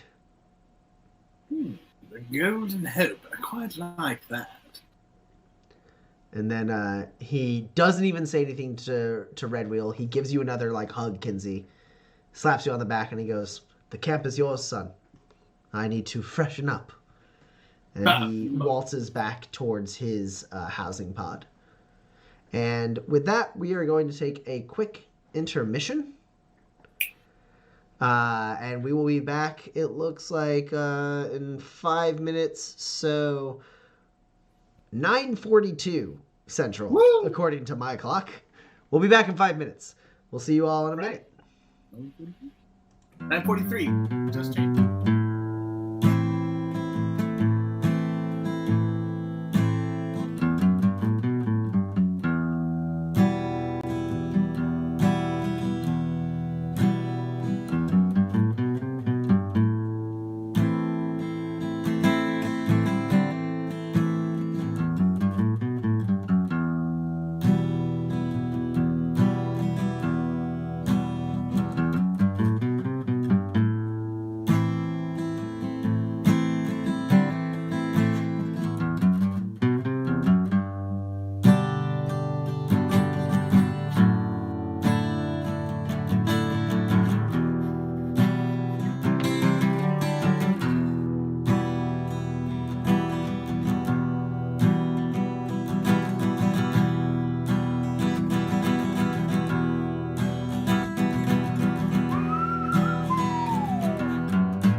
Hey. All right. So I have a question. Yeah. If my judge of Koenig as a person is correct, I assume a decent amount of that last interaction between like him and Kinsey and Red Wheel was also put on for show for the camp. I don't mean like he's putting on an act. I mean like he is making sure the camp continues to be involved to see like him being in charge. not like overtly, like maybe not like to project his voice or the exchange, but he sees like there's definitely like it is out in the open. The camp can see it, but he kind of like dismissed the camp and then started discussing stuff with Kinsey and Red Wheel. Okay, can I glean sort of like the effects or like the broad strokes of the conversation from where I am? Yeah, go ahead and roll for you manipulate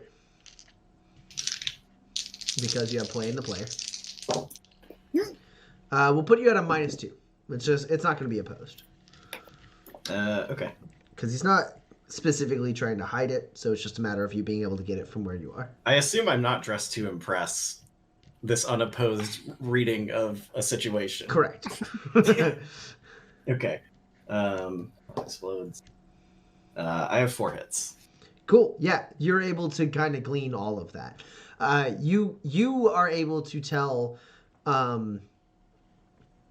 that Koenig is trying to win Kinsey with a carrot while keeping Red Wheel under control with a stick. Cool. Yeah, so like as that conversation is winding down, I want to start heading over towards Red Wheel's Roadkin. Yeah, you also notice that Red Wheel, when Kinsey's not looking, is looking at him with murderous intent. Yeah. I get it. I've been there even. Yeah, you walk over towards Red Wheel's Roadkin. They're all wearing that kind of slate gray, like leathers, and they like glance over to you as you walk up. And a guy steps forward. He's got like a curled mustache and like a 5 o'clock shadow around it. And he goes, "What?" You guys got a blowtorch I could borrow? Welder will do, even. They kind of look to each other, look at you, and they go, "You must be one of them new folk, huh?" Yeah. "We ain't here to fetch you things, fledgling." It's fine. And I take off my Riveteer jacket and like toss it to him. Like, if you won't burn that for me, that'd be great. Listen, I can see the way this camp is blowing. I'm the best damn mechanic in the Riveteers. You want me in your camp, not theirs. I've seen the bullwhip. You know that hover car you tore to shreds? They didn't have that before I showed up. You can roll manipulate. We'll give you a +1 for mentioning the hover car. Am I dressed to impress? Yeah, specifically because you threw the Riveteer jacket on the ground. It's the lack of dress that impresses.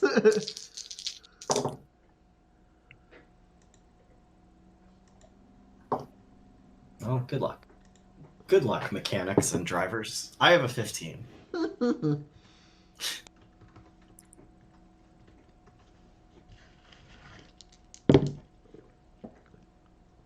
You're up against a 5. I have 5 net hits. They size you up, raise an eyebrow, and go, "And what? You think you're, you said you got how many net successes?" 5. Yeah. They go, "And you think you're, fit to ride with Red Wheel herself?" Yeah. They kind of exchange a glance, and they go, "Well, you got confidence. And hell, I halfway believe you. Why don't you go ahead and hang out with us for the day? I'm sure Red Wheel would love to give you a initiation challenge to prove your worth." Great. You're proposed aptitude at machinery might come in handy. Of course. Handy had some gyrocopters. Of course, if you're full of hot air, well, you'll find a short end.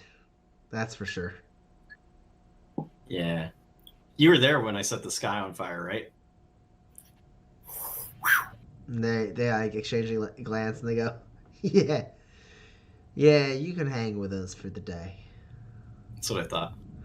And then like the one you were talking to looks to another and like nods, and that one goes off and walks towards Red Wheel.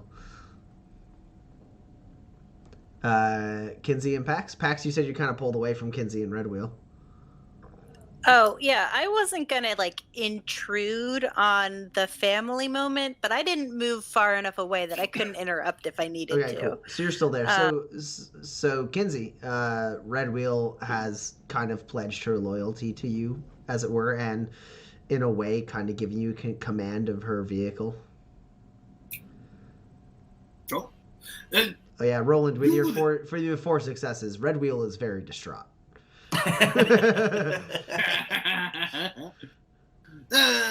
All right. She's still in front. We are still engaged, or has she gone off? She's still there. Yeah. Well, tell me, Red, would you mind bringing the old bullwhip around? I'd love to take a look at the controls and familiarize myself with them. She like holds her tongue for a second, tilts her head slightly, and she goes, well, the bullwhip won't be able to scale the cliff edge to get up here, but I could take you down to it if you want to get a look at it. Kinsey. Perhaps later in the day. For now, I've got to get freshen up. I have a feeling I don't look quite representative of the Koenig name. So, yeah, man, you say Koenig name and she bristles like a vein pops in her forehead. Roland, you notice this. Whatever Kinsey has said has made her very angry. And she goes, freshening up sounds like a mighty good idea, Kinsey. Well, all right then. Why don't you find me sometime this afternoon? As you wish. Very good to make your acquaintance, sister. Half sister. And she walks off. I can recognize that level of hatred of Kinsey having experienced it myself. My Roadkin hates me. Not anymore.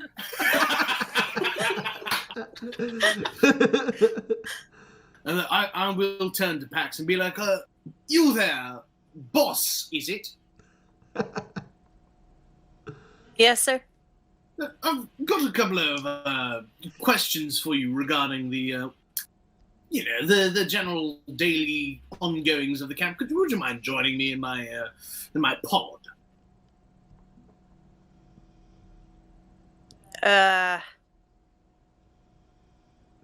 All right. Very good. That won't take but a moment. And I'll lead her to Koenig's pod. Koenig isn't there, is he? Koenig is in that pod right now. He is in that pod. Yeah, he went back into that pod to freshen himself up. You can go around the pod if you want a private word for a second. No, I don't want to be near the pod when I talk to her about this. So you guys walk about halfway to the pod, and then Kinsey's like, "Oh no, I don't know where to go." On second thought, why don't we go to your pod? I'd love to see the humble abodes of the the lower class of the club. Okay. That's that one right there, and I'll let him lead the way. Great. So you walk into that pod. Meanwhile, Roland, as soon as she parted ways with Kinsey, Red Wheel walked straight back to her Roadkin. And she stopped, and she's kind of a little bit red in the face, and she's like, you can tell she's having trouble keeping composure. She rips her mask off, and she like takes a couple breaths of air, and then looks up and sees you, and she goes, "Who the hell are you?" And the guy with the curly mustache goes, "This fledgling says that he is made of the stuff your Roadkin deserves." And she like fixates on you, and I will give you your last insight from your previous roll, 4 successes on manipulate. She is going to take out her anger on you. Yeah, I know. Her like she lights up like she's got an underling she can abuse, and she sees you and she goes, "Is that so?" And she slowly puts the mask back on, strapping it, and she goes, "Well then, I don't run with fledglings, so let's just see how good you are." Yeah, what do you got? And she starts walking, and a couple of her crew step behind you, a couple of her crew step in front of you, and they basically escort you to a different part of the camp.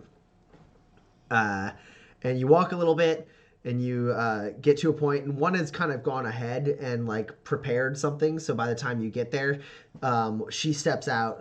This like other member of the Roadkin steps out. It's a short woman with like a buzz cut. She steps out, and she hands a piece of cloth to Red Wheel.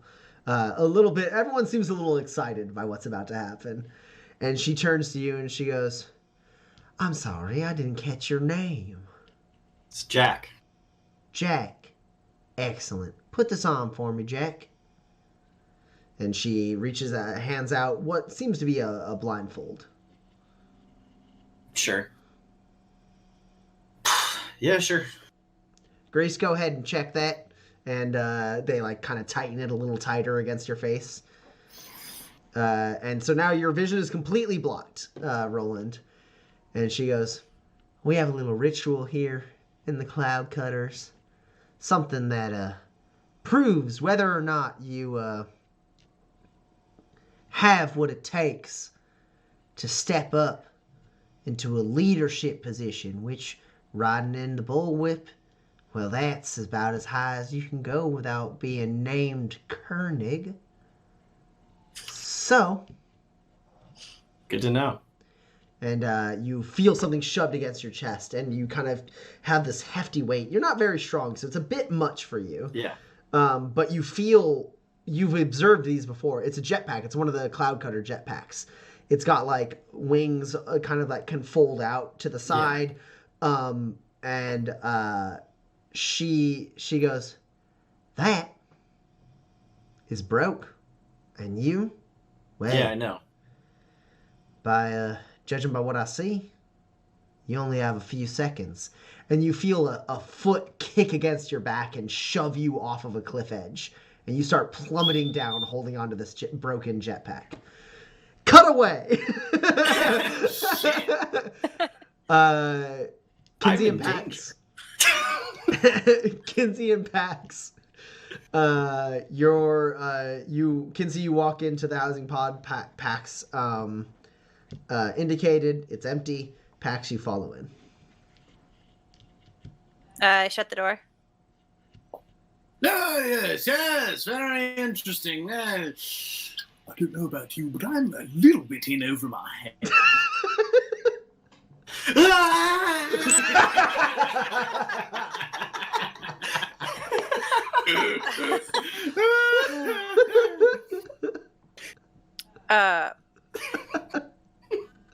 You think? Perhaps. You seem to be doing just fine, though. So Koenig has allowed me to stay in his quarters. Nothing much, just a map of where he's trying to find the Revitiers. And then there is a footlocker in one of the chests. It's got a, kind of gold lining to it. He's got several of them. It's the red one.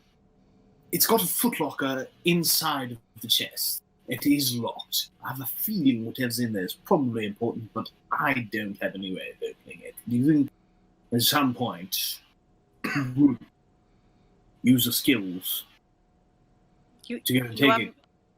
And you want me to open a box? yes, that's exactly what I want to do. Okay, in Koenig's tent. Right. Which is protected by... Yeah, right. But I figure if I can get the box, since I'm staying there, why don't you perhaps just you can open wait until tonight and invite me in? it. See? I knew I should come to you with it. Okay. How do you... What? Other than that, how are you doing? You seem to have ingratiated yourself with these people. I'm so busy, Kinsey. I can tell. No, it's good to check in with your teammates. Also, Breadwheel is gonna kill you. Give her the bullwhip. She's still part of it. I just figured... No, she will kill you. If you give her the bullwhip, be gracious. She might only maim you, okay? I have to bring you to her unless she doesn't want that anymore. Oh. Or I'm gonna have to fight her, and then it's probably 50-50, but her Roadkin might kill me. So she is Lumen. Cut to Roland. Yeah, I definitely noticed that part. Right. Which is fine. Maybe you like that, Kinsey. No, Yes. Oh my God. Exclusively dead. No, okay. Here's the. Do you want to die? No, I don't want to die. Obviously. Look, I've got a plan. Don't worry about the bullwhip. I've got a plan for it this afternoon. Okay. She won't You have just to kill told me. me. You walked in here and you said, "I'm a little bit in over my head," and then, Right. and so immediately, and now you're telling me you got it. You don't have it. Well, You're look, I'm going just doing my die. best. We're a team here. Fine. Okay. Look, I'll invite you to the tent tonight. This afternoon, I'm going to the bullwhip with my sister. Take a look around. I'm going to find a different vehicle, okay? It's all taken care of. I'm But smarter don't insult it. Don't insult it. Oh my God. Say nice things about it and then say, this was yours. You take it. I'll take something else. Okay? Okay. Yeah. And then tonight you're going to invite me in and then I will open that footlocker. Okay? Sounds like a plan. Okay. Yeah, I'd like for us to get through one conversation without us yelling at each other. I mean, yeah, okay, come here. Someday, perhaps. Kinsey, just come here. Okay, I walk over and I muss his hair up and I rip his shirt a little bit. and then I muss my hair up and pull my shirt down just a little bit over my shoulder. Well, what's the point to do that? What do you... Just don't talk about it with anybody. And then I'll stand in front of the door for another minute. That's about as long as it would go. Okay. And then excuse me. And then I will walk out and go like this and then yell at somebody. Right. And I'm gonna look around for Roland because he's gone. Yeah. So Roland. And I thought I left him in the. I expected him to be in there when we got in there, but then Kinsey was so infuriating that I forgot. Yeah, Roland, you got kicked off a cliff edge with a blindfold securely fastened to your head and a broken jetpack in your arms. I fix it. Well, Okay. You are at a -6 for being blind, and then also because you are tumbling off of the edge of a cliff, barely holding onto this thing, we'll put you at another -3, so you're at a -9. cheese and crackers. Okay. Have I pushed my luck despite a clear chance to fail? Yeah, absolutely. Have I talked to anyone out of conflict with me? Yeah, you talked to the Roadkin out of conflict with you. Great. Do you know why that's great, Tommy? Because now you have 3 grit. No, now I have 1. Oh no! Oh no! That's fine. I assume this is technology. Yeah, it can be technology. Cool. I also assumed I grabbed my Omni tool from Pax's things in the morning. Yeah, I mean you have your stuff. Yeah. Cool. Is it a -9? Yes. All right, that's not that bad. It's not. That's even a hit already before reliability. That's another one. And then the Omni tool's another reliability. You just gotta hit a 4.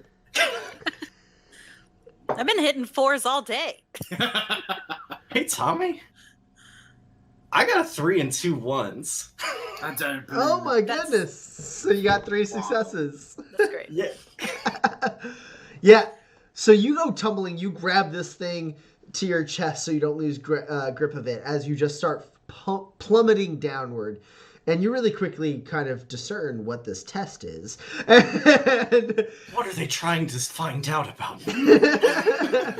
and instead of panicking, you pull yourself together and you reach towards the engine of this thing with one hand, while you reach back for your Omni tool with the other.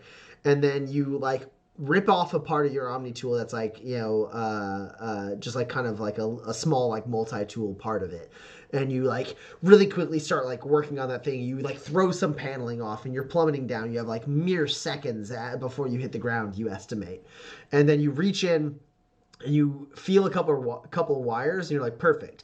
And like as you spin around and like the wings fan out to give you like a little bit of wind resistance, and you kind of like feel that buffet up, you then reach and grab another part of your Omni tool and just like press it in there, and you basically just like jump start this thing.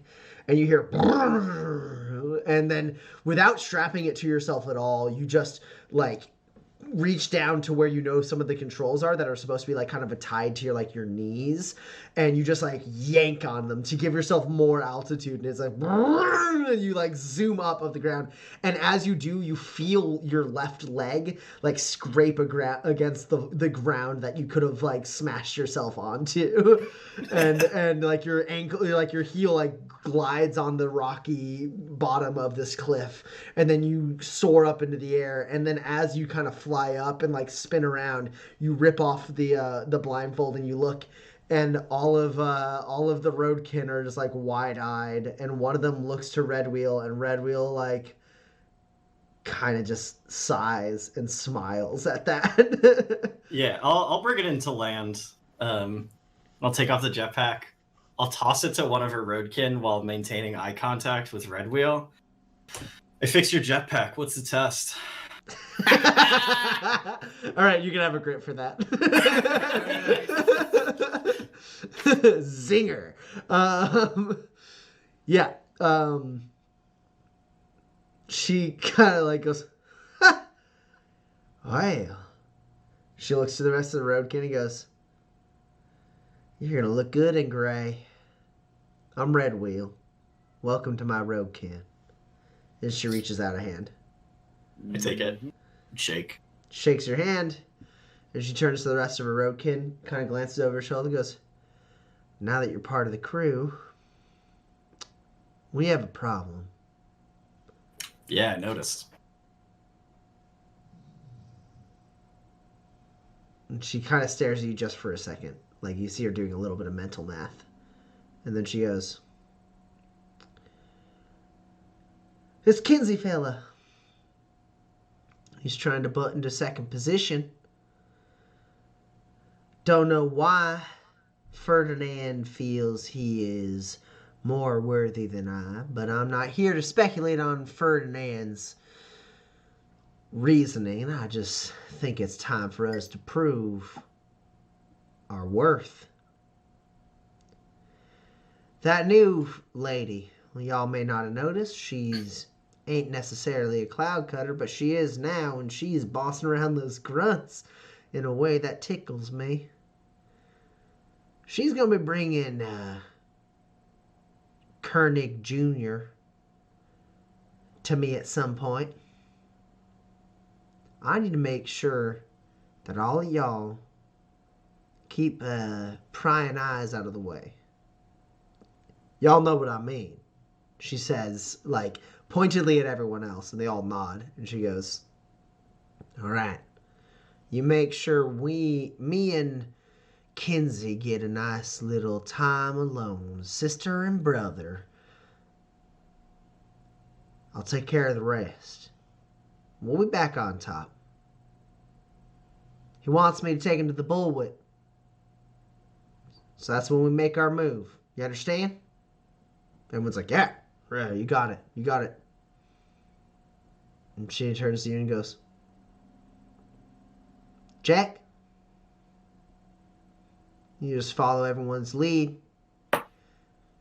You'll do fine. Can't wait to have you aboard the bullwhip. Maybe you can just maybe keep the thing going a little bit longer. And everyone kind of chuckles and looks to probably the other mechanic who's like sheepishly like, ah, they all like are giving him like a hard time. And she goes, someone get Jack a jacket. He's got to look the part if he's going to ride with us.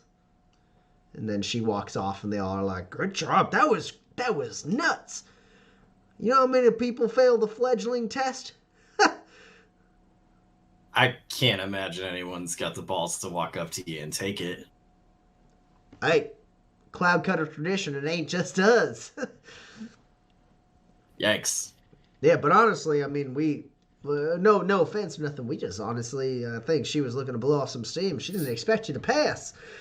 But hey. Yeah, no, I could read that. You guys saw what happened up there, right? I wasn't the only one watching. What? You tell me you didn't watch what happened up there? You have to be more specific, Jack. We don't talk in code around here. We're gonna shoot straight with each other. We're Roadkin. Yeah, no, sorry. My bad. Listen. I'm used to never mind. Yeah, Koenig's using Kinsey just to keep y'all in line, right? Put on a big show of how he's got this new son and how Red Wheel's gonna fall in line. Like, she's right. Y'all got a problem. Sorry, we've got a problem. Yeah, no. Yeah, that's why she's. I think that's why she's angling for some alone time. She's gonna figure this is some test, whether or not that Kinsey fella's actually Ferdinand's son. We figure this is probably something to prove Red Wheel's worth. So she just needs to, and he like runs a thumb across his throat. Just needs to take care of that guy. Yeah, that's not gonna work. What? Yeah, no, that's not gonna work. And they all guys, come on, you gotta know that's not gonna work. They look to the guy with like the mustache and like the 5 o'clock shadow, and he goes, "What do you mean, Jack? Go ahead.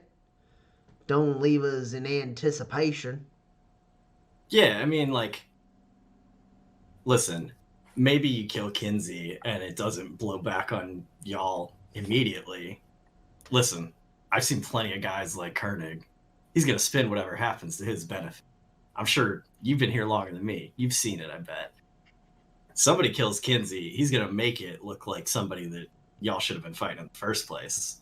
He's going to know it was Red Wheel. I can read the murder in her eyes from 100 yards away. I didn't even hear any of the conversation that had, and I can tell you she wants to kill him. Yeah, I mean, Red Wheel served under Koenig for a large chunk of time. Hell, almost a decade at this point. She's earned her place as his right hand. But Does Koenig, he likes to put her to the test from time to time. Keep her on edge. So This Kinsey's just one in a long line of blood that needed to be let. Yeah, it's the first one that's his son, though. Sure. But Hey, listen, I know I'm the new guy, but you kill Kinsey, it's just going to be another thing he holds against her forever. And I can tell there's a lot of stuff he's doing that with already. Ferdinand respects strength. This is Red Wheel's play. I don't think that's true, y'all. Ferdinand respects what he can control. And I wouldn't call it respect. They kind of look at each other a little bit. Go ahead and roll manipulate at a -3.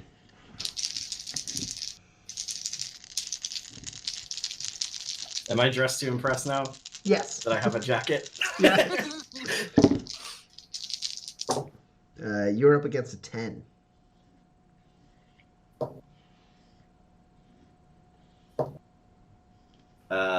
I have 111. Okay. So they kind of glance at each other a little bit, and the mustache man kind of pushes his mustache clean a little bit around his mouth, steps forward and goes, Jack, you've proved your worth a good deal. Yeah, mostly the fledge test is something they use to just execute people, really. It's, 1 in 100 manages to pull it off. So you're special. I get that. You can see the angles. You're good roadkin. Now, it's important for us to take care of you just the same as it's important for you to take care of us. Hey, look, I don't mean to overstep. I see a lot of competent, good folks around here, and I'm trying to give you my read on what I can see plain as day. Right. So, word to the wise. When Red Wheel has her mind set on something, you fall in line behind. Now, maybe Ferdinand has a problem. Maybe he doesn't.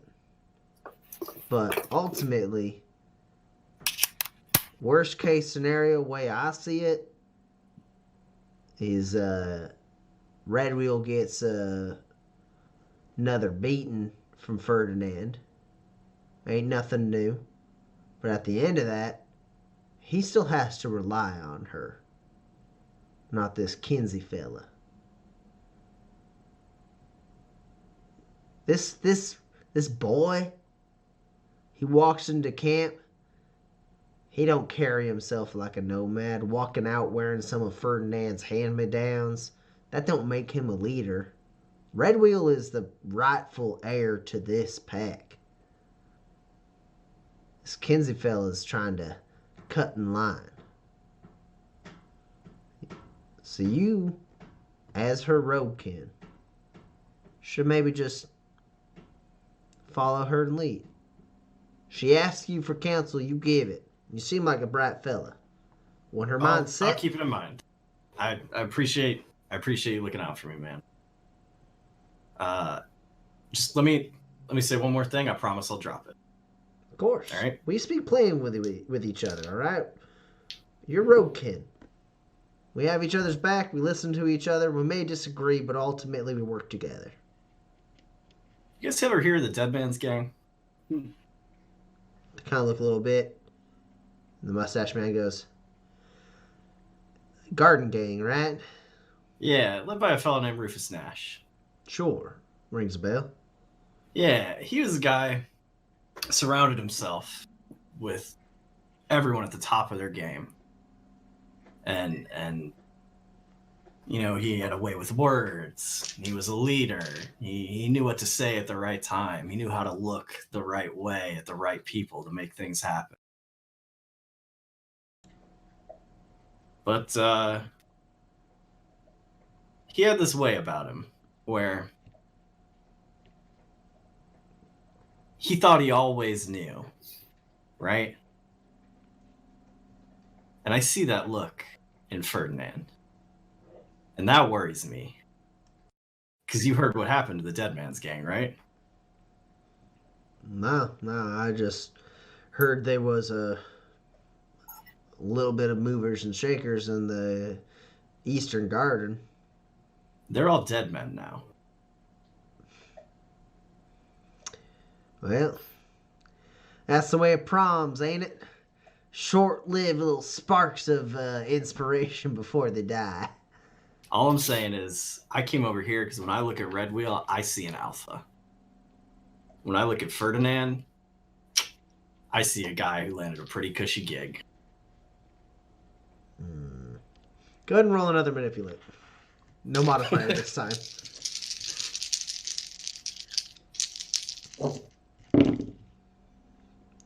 You are up against an 8.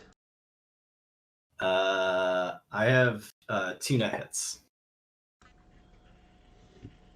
All right. They all look at each other. Again, kind of taking a cue off of the guy with the mustache. And he goes, Jack, you're going to fit in very good with the bullwhip Roadkin. Welcome aboard. And then I smoothly get everyone's name because it hasn't come up before now. So the guy with the mustache and the 5 o'clock shadow, he's Grease. Oh man, they all have runner names. This is incredible.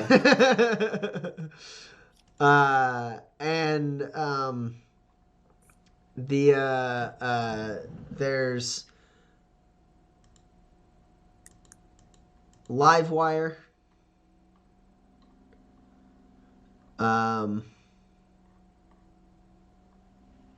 Slipstream.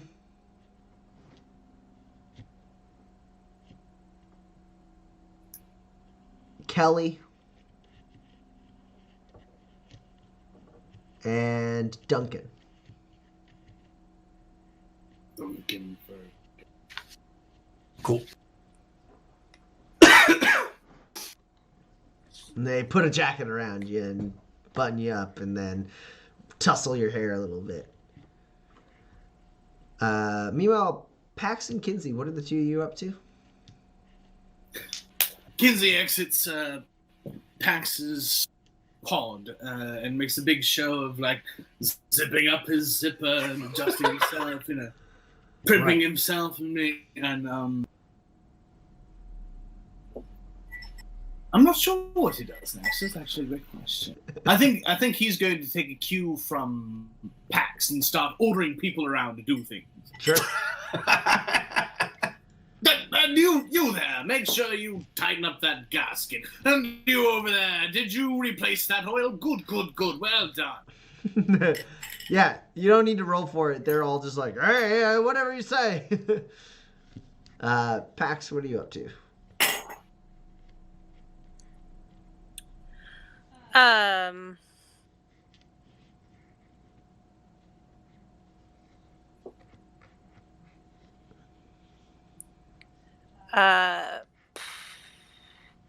So I'm gonna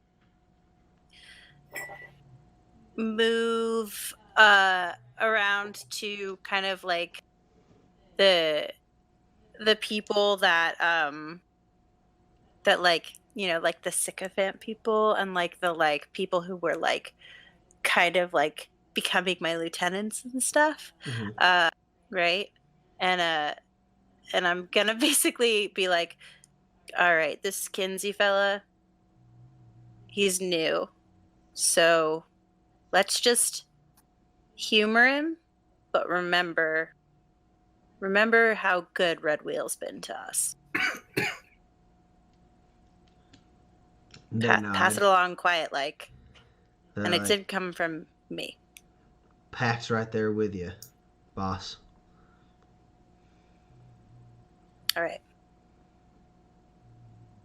Make it look good. Of course. And they, Kinsey, everyone's following your orders. Totally fine. No ill intent.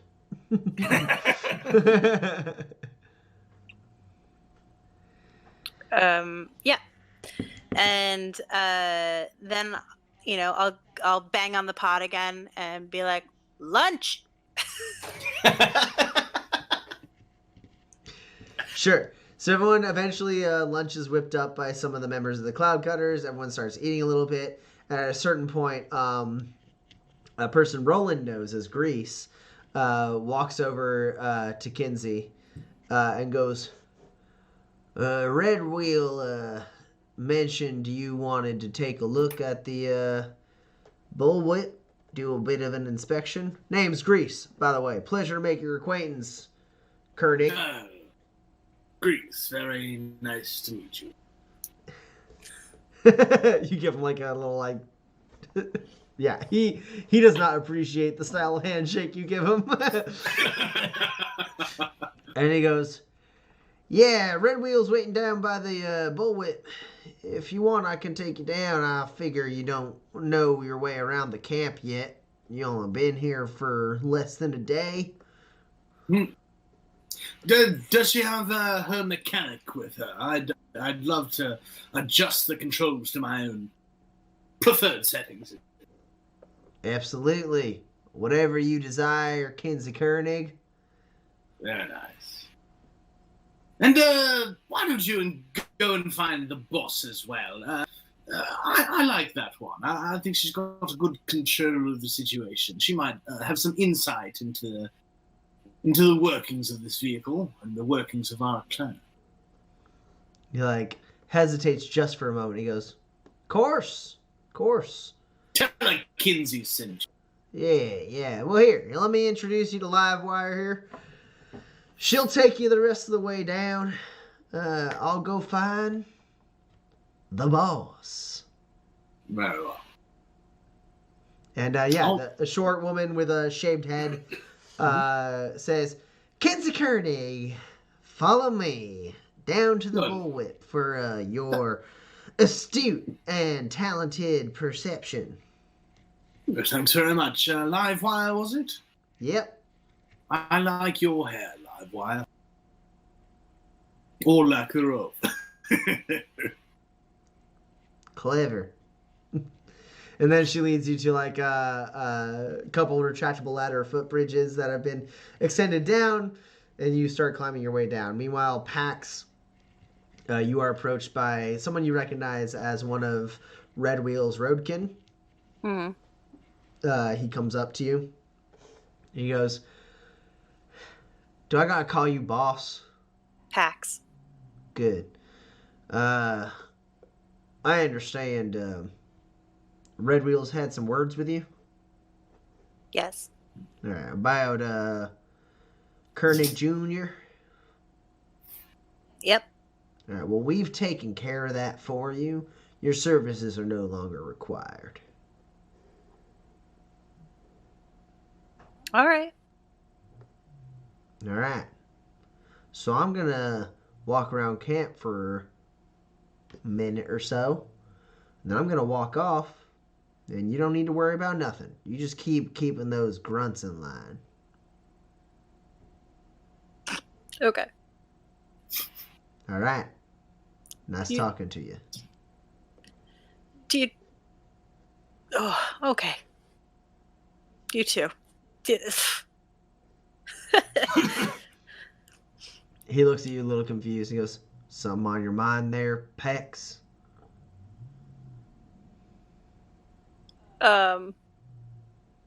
You're kind of hilarious.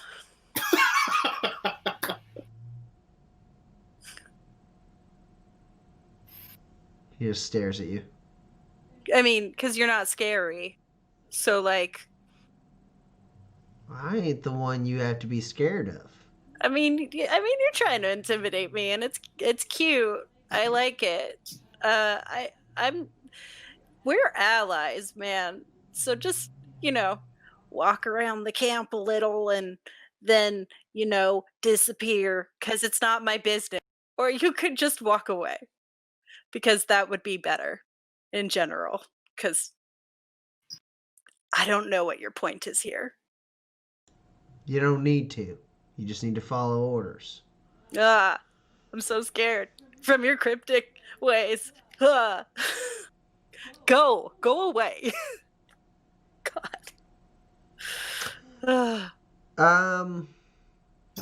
Yeah, I think he's gonna bristle at that. And he's gonna go, right, course. Whatever you say, boss. Then he's gonna turn his back on you for a second, and then he's gonna whip around with a knife and try to stab you. Okay. I dodged.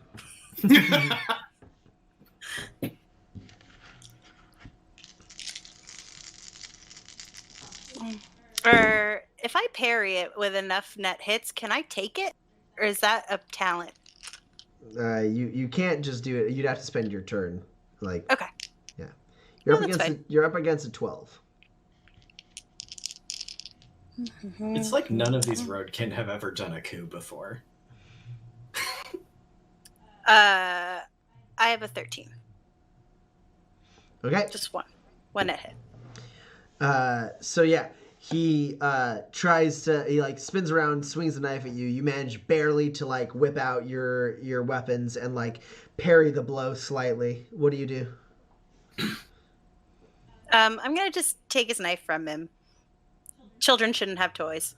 All right, we'll call it a called shot. I guess if you want to thwack it out of his hand with your weapon, you can roll melee. If you want to try to actually get your hands on it, it's unarmed.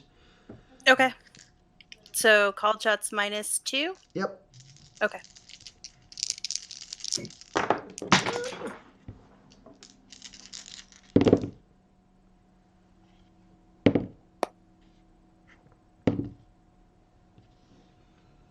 I didn't roll great. You're up against a 5. Okay, I have 3 net hits. Yeah. So he tries to stab at you. You just smack it off to the side, then with your other weapon, swing up and like hit him in the wrist, and his knife goes flying up and stabs into the ground, like just like a foot or two behind you. And you stand in between him and his weapon that he just tried to stab you with, and he like backs up, like hands at the ready. I don't want to fight you because I don't want you to lose. Just go away. He like lowers his hands, takes a couple steps back, and goes, and like doesn't say anything, just like lets out a sigh and like scurries off. The minute he's out of range, I am gonna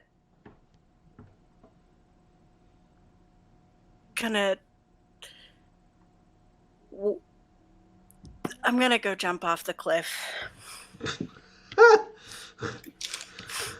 Okay. Okay. You still have the grab stability harness. I do. That's why it was so stressful when Dan got pushed off the cliff, because I still have it. What rating is that grab stability harness? Excellent. All right, you get a +2 to this gymnastics test, Pax. Okay. That's the best grab stability harness money can buy.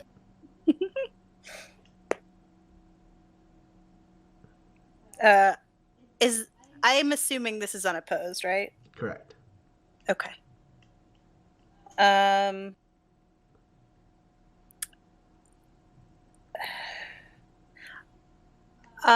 gonna make my own luck. Okay.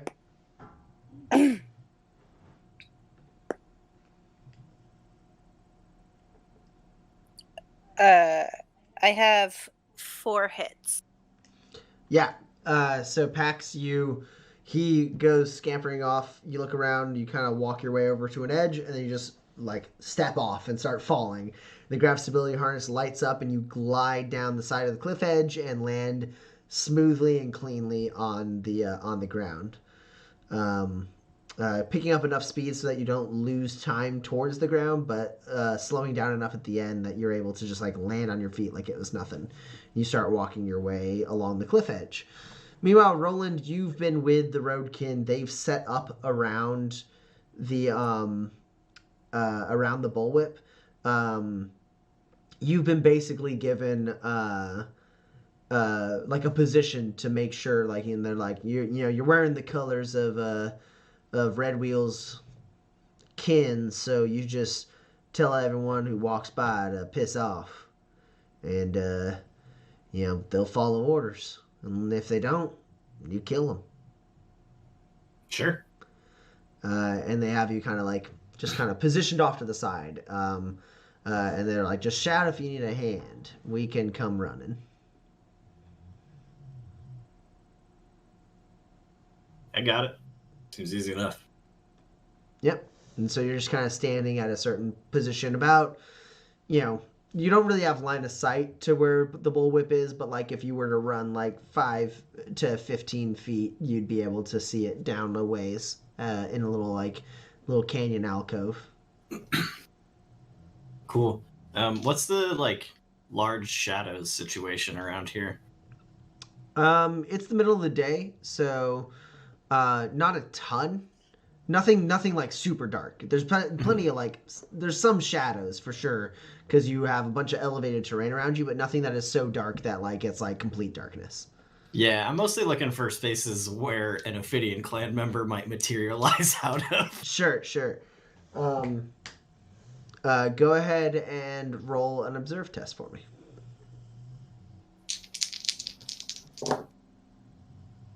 I have an 11. All right.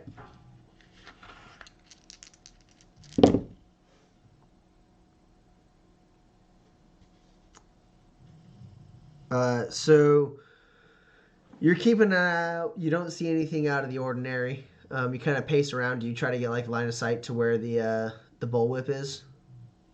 Yeah, if I'll spend a little time keeping an eye out for armored bow wielders ready to do murder. But if I don't see anything, I'll walk casually over to where I can see the bullwhip and try and make it look like I'm just doing a little bit of a patrol. Yeah.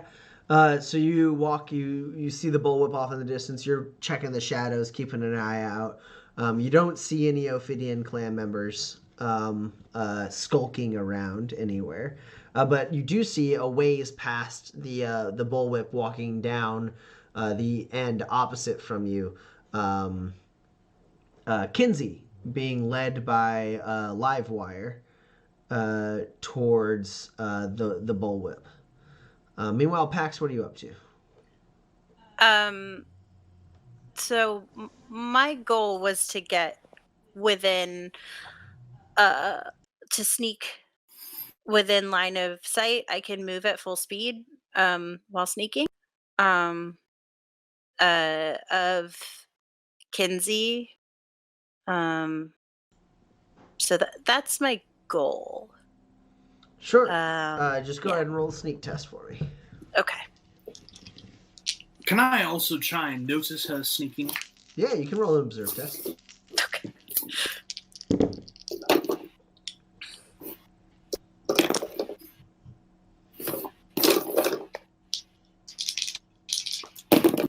Ugh. It's not a very good roll. Pax, you're up against an 11. Oh, okay. Okay. Well, all of these are successes, but I can't reroll them. So I have a 12 high, and I have 2 nut hit. Okay. Would I be the aggressor in this situation? No, she would.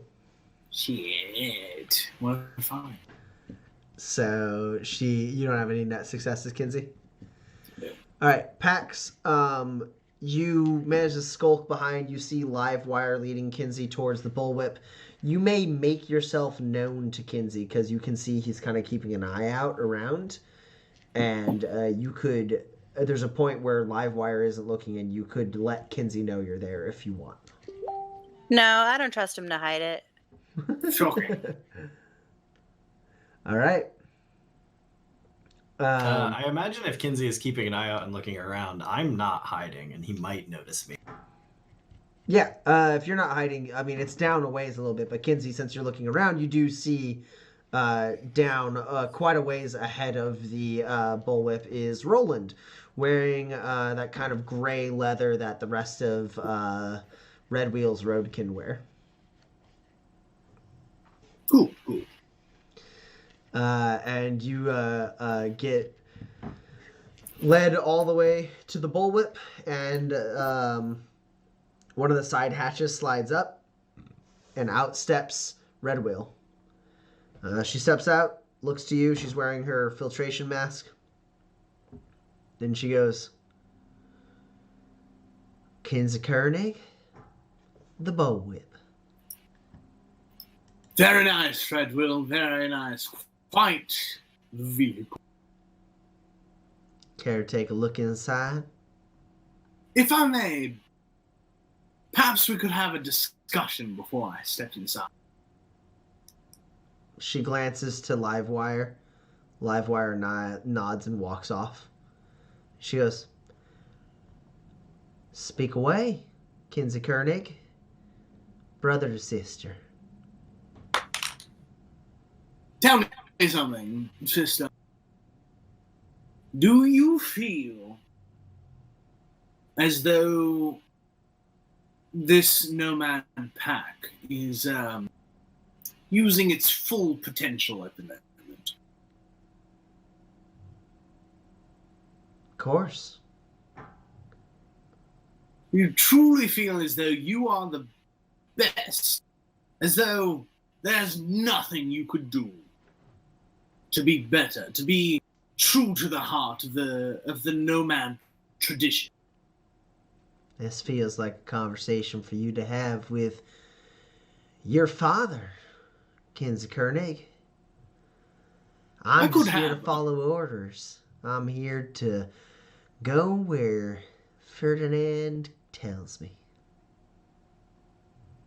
I could have a conversation with our father.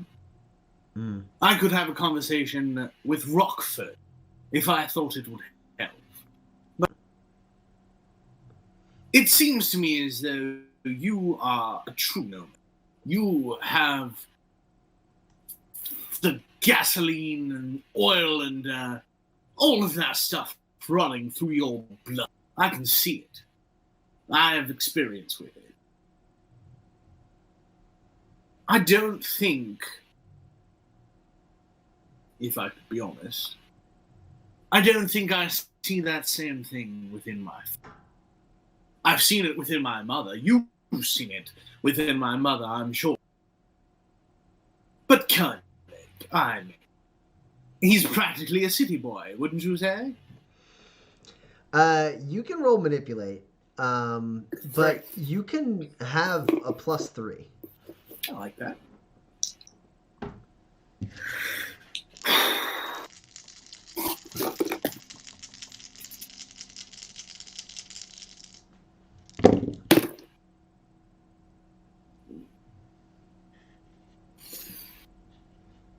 You're currently up against a 7.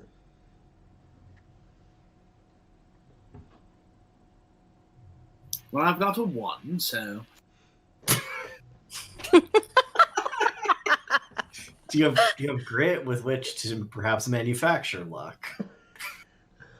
You could say that.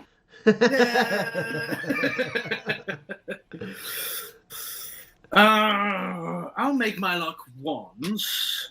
I may have to do it again then.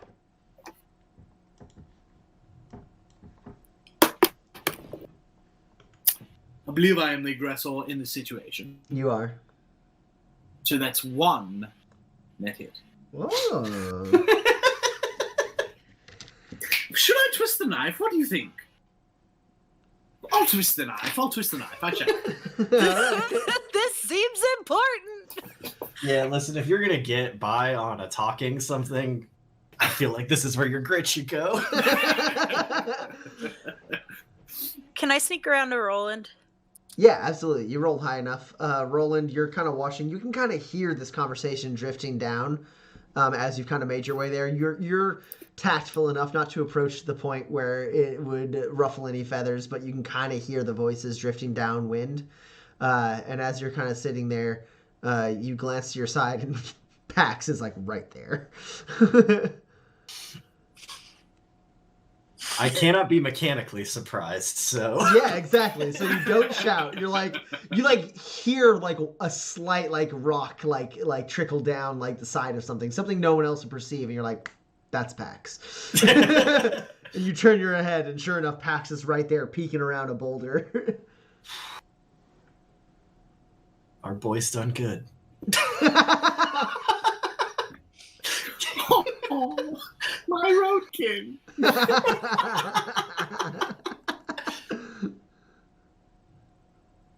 Do you think they're gonna kill him? I was pretty sure they were gonna until about 30 seconds ago. He's suggested a coup at this point, and he's made a compelling argument. I mean, I'm asking if I should go back or not. Should I stay here or not? I mean, it's Kinsey. It could break either way. Okay, yeah.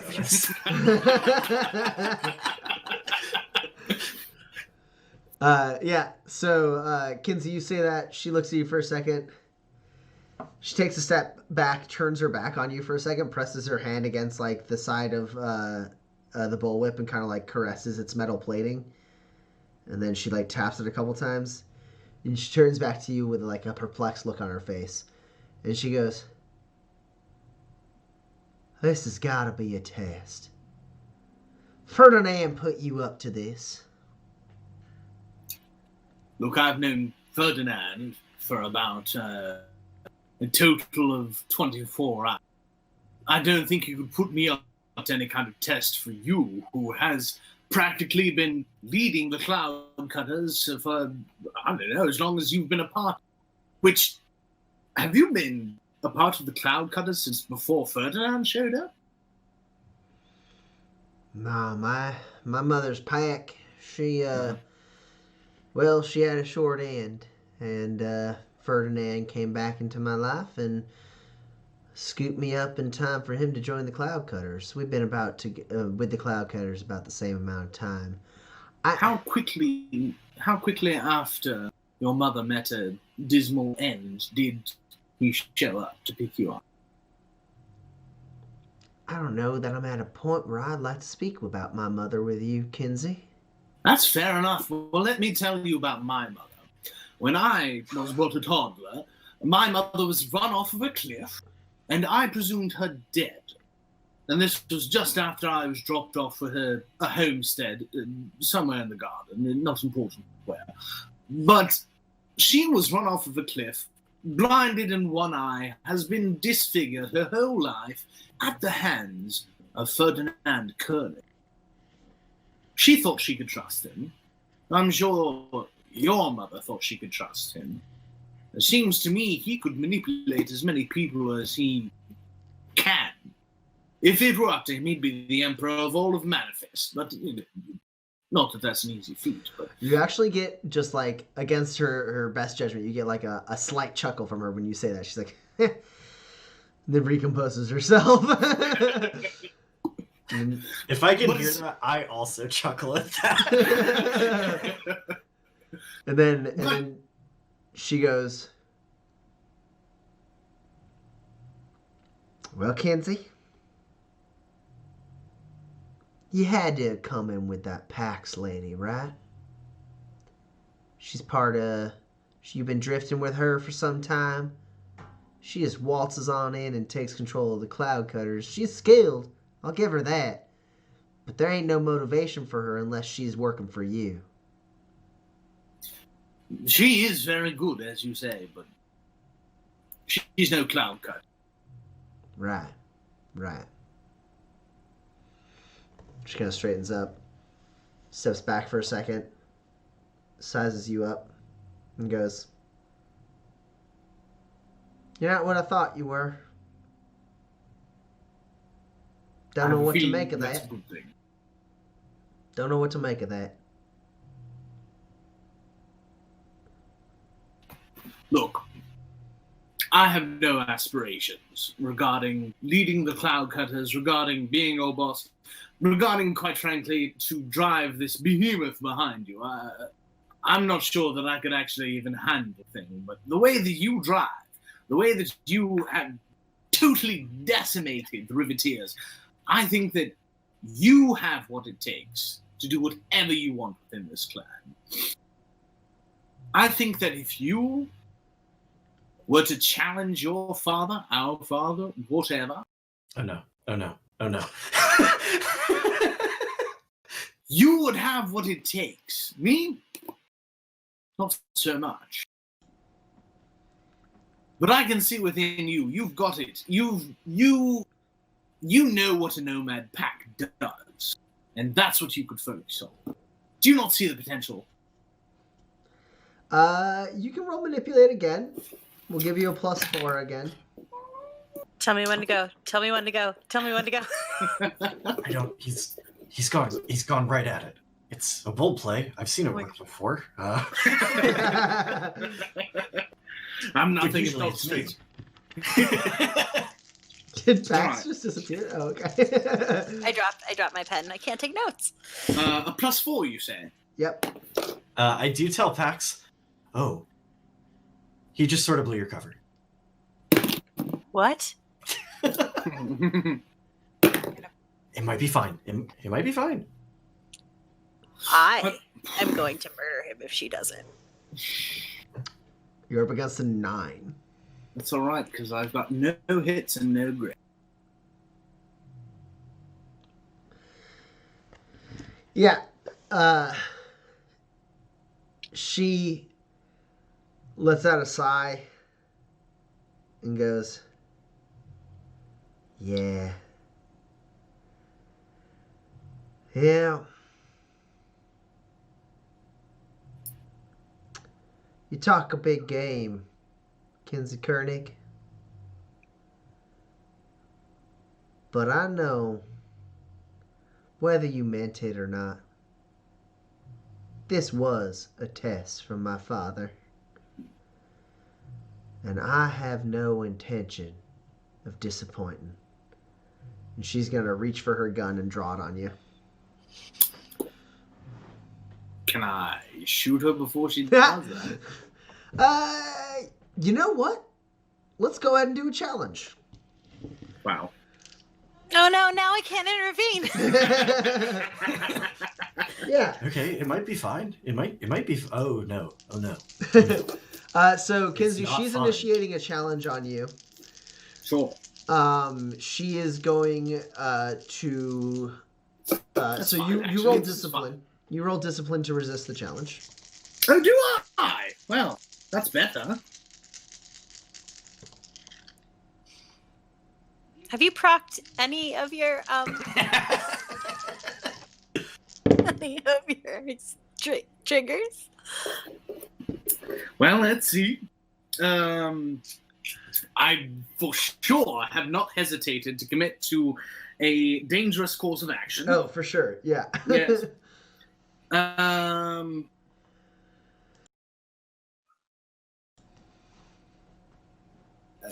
Patience may have been rewarded.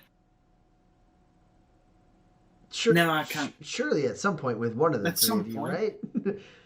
Oh, you I know have what? been very and patient. now I'm in Red Wheels Roadkin. Yeah.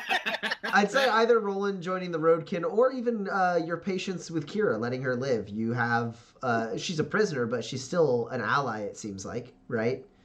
Right.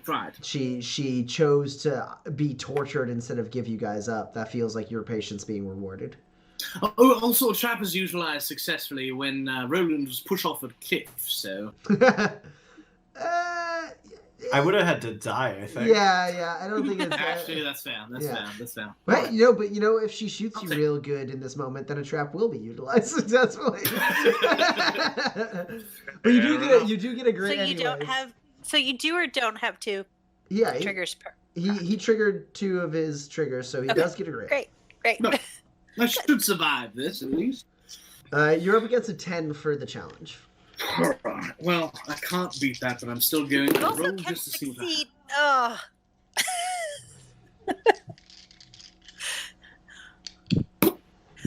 Oh no. Yeah, well, that's fine. I just need this other die for reasons. Great. Yeah, I don't have any net successes. Okay, cool. What was your highest? Did you get any successes? 5. Okay. So this challenge continues. She will choose to draw her weapon and try to shoot you. You can try and draw your weapon and try to shoot her as well. You could use your medium firearm if you want, but that gives you negative, so I assume you're going for your light firearm. Can I, instead of going for my firearm, dodge? Yeah, oh, yes. Sorry. So we're moving into a showdown, so you have options. You can roll either ranged, not quick draw, just normal ranged. You won't do quick draw damage, but if you succeed, you'll still like be able to like hit them enough to like engage in normal combat. Or you could roll quick draw, which would do quick draw damage. Or you could roll any defense test if you want. Could I concede to the challenge? Oh yeah, you did. Actually, fought? you were correct. You did lose the challenge, so you get first pick instead of going to a showdown. You could choose to concede. She won't get to kill you, but she will get something else, and we'll figure out what that is. I feel like that's the best course of action, this endeavor. So I go for my firearm. I see that she has put it on me, and I immediately put my hands up and say, I concede. Yeah, let's see. What is the thing that she would want besides you dead?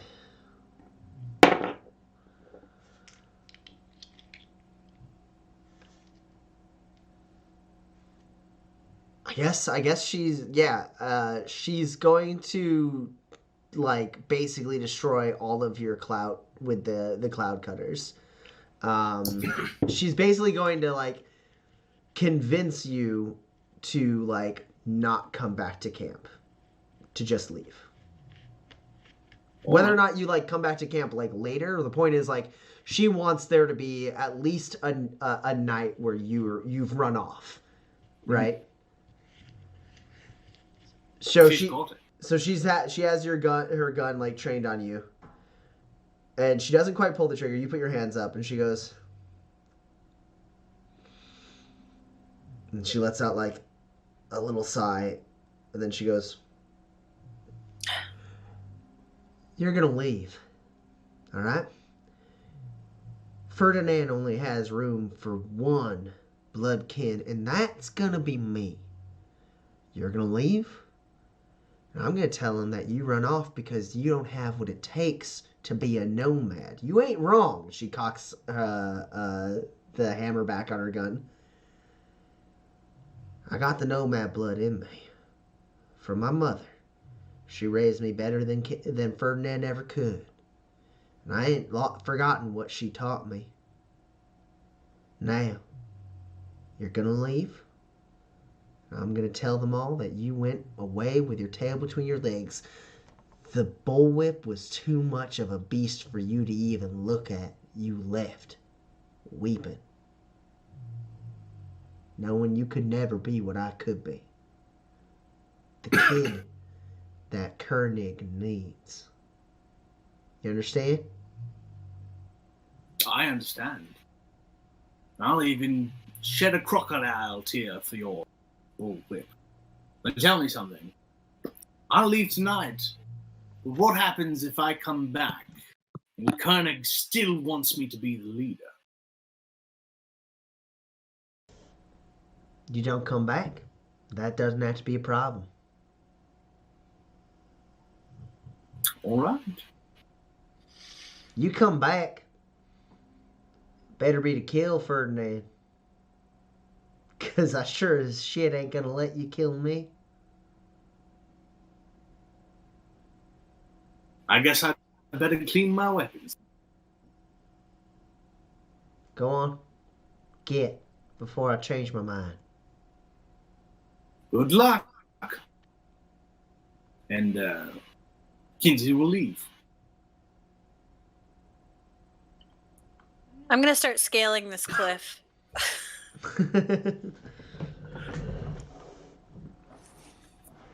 Okay. You can roll an athletics test at a -2. All right.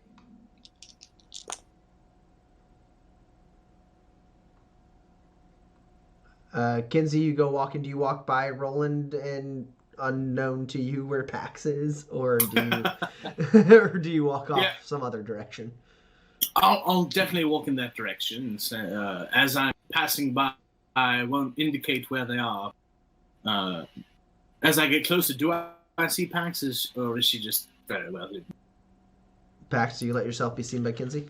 Yeah, there's probably a hint of me as like pebbles fall as I'm climbing this mountain with 4 hit. Sure. Oh, good. She knows what's Yeah, up. you get her right as like she's like getting her hands on a grip. She's starting to pull herself up. You see her and she locks eyes with you, and Roland is standing there like a guard as you walk up. I'll be back. I did my best. I hope you can finish it off. You tried really hard, and man, it was a good play. I'm really sorry. I have to hit you with my gun now. That's fair.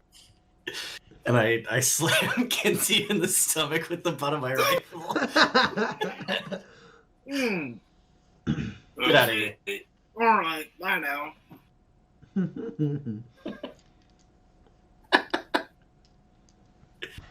Pax, you start climbing your way up? Yeah. Okay. You got 4 successes, yeah? Yeah. Yeah. It takes you a little bit of time, but not as much time as it would take anyone else, as you start free climbing your way up this wall in like a shadow. You do it quick enough that you don't think anyone notices you. And people don't look up. Yeah. Roland, you look and you see Red Wheel kind of sitting there kind of thinking to herself. Then she looks up and makes eye contact with you and looks over and sees like another member of her crew. And she straightens herself up and goes, or like gestures for you to like join her. Yeah, I come back in with the crew. And as like the crew kind of like circles around her, she goes, "He ain't gonna be a problem anymore. He ain't no son of Ferdinand."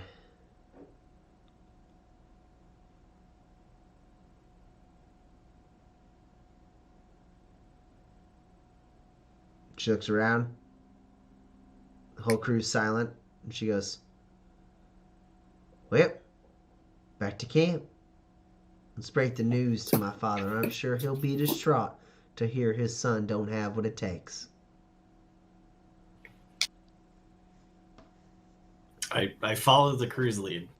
And as they're walking, she does turn to Grease, who has joined. And she goes, "Find that Pax lady for me, will you, Grease? I'd like to have a word with her."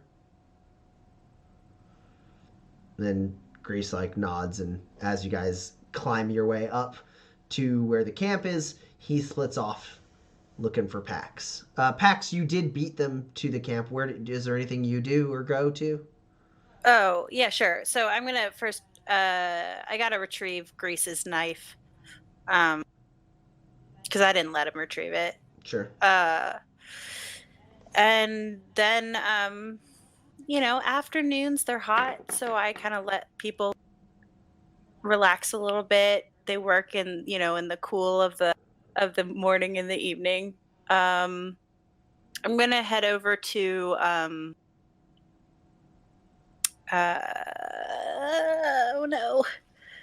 Kira. Sure. And her eyes light up when you walk up. She leans against the bars again.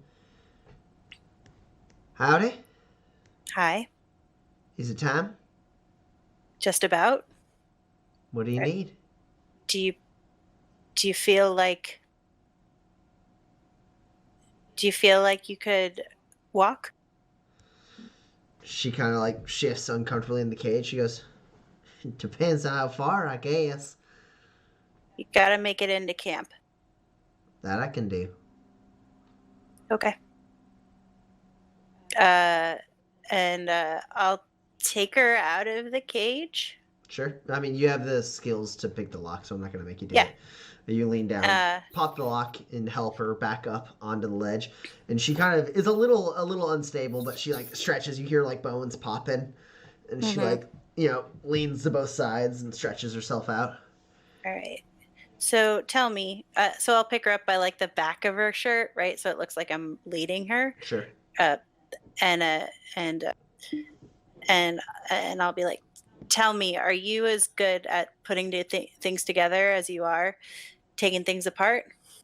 She kind of grins at that and goes, I'd say so. Okay, I need you to make some. I need you to make some things for me. And I'm gonna walk her into camp and into my bunk. I'm gonna lock the door. I'm gonna give her a bunch of like cube. I have 4 machinery cubes and a tech cube and um and yeah, that's probably it. And I'm gonna give them to her, and I'm gonna be like, some people might be coming for me, and I'm your ticket out. So I think you should make some traps or some defenses. You got to help me survive, and then I'll help you survive. All right. What? You want explosives? Or something? Whatever you can make with this, and I like empty my pockets of the stuff. Yeah. She goes, yeah, that ain't a bad haul. Yeah, I can do just about whatever you want. You want quiet or loud? I'd prefer quiet, but if you can't make quiet, I will settle for loud. And she nods and goes, all right, I suppose I'll get to work. And then I'm gonna. I hate to do this. I'm really sorry. And I'm gonna take my set of manacles that I have, and I'm gonna put one on her like ankle, and then one on the like bed, Sure. like frame, and that way at least there's like some plausible deniability as to what's going on. She looks at that and goes, If someone comes in here and I'm not here and you're here, there's going to be a lot more questions that I don't have the capacity to deal with, and I don't think you do either. sure. Here's the key. And you reach out the key, and she looks at you again, and she seems a little perplexed, like she didn't believe what you You're said. not my captive. Yeah. It just needs to look that way. And she blinks a little bit, looks at you and goes, wow. And she grabs the key from you and pockets it, and then nods and goes, traps. Also, if you run Quiet. away, they'll catch you before I can. So I just, It's a real sweet thing you did up until just then. Yeah. Like I said, I'm not good with people. I mean well. Quiet traps. I'll get to work. Okay. And I will leave, and I don't actually lock the door behind me. I don't think anybody's going in, but oh, is that Sleepworks? That's so cute. Yes, the dog is having a dream, and he is doing little tiny barks. Oh, So- jeez. And then I'll just be around camp, like, checking in with people, making sure my message got across. Yeah, so you step out into camp. You have a maybe 30 seconds to a minute before you see Red Wheel and her road crew, including Roland, walking into camp. And as they kind of veer off to one side, the guy who tried to stab you walks towards you. And as he gets to you, he kind of sits there and goes, look, don't make this awkward. Red Wheel wants to talk.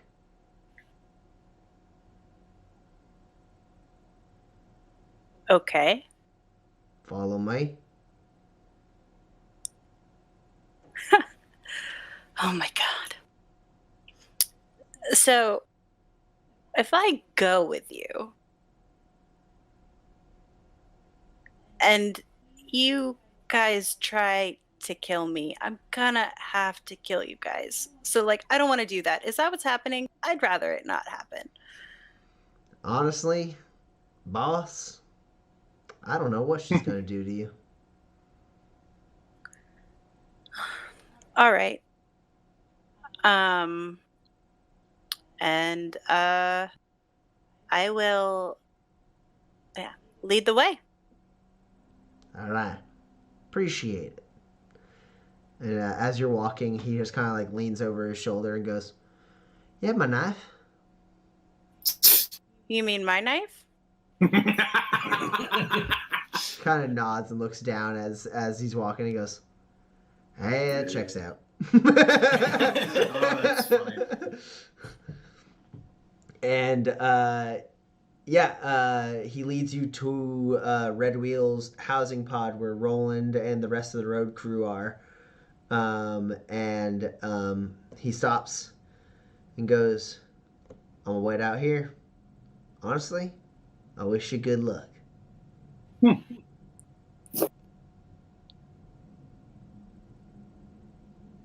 So is her crew is inside or outside? They're all inside, so is she. You saw them go inside the pod before he led you there. Sure. How big is this pod? Is it Large enough for like 6 to 10 people to sleep in. It's a relatively wide pod. okay? And he presses on the door and it slides open, and he leans back and lights up a cigar. I resist every temptation to take it. And I walk in.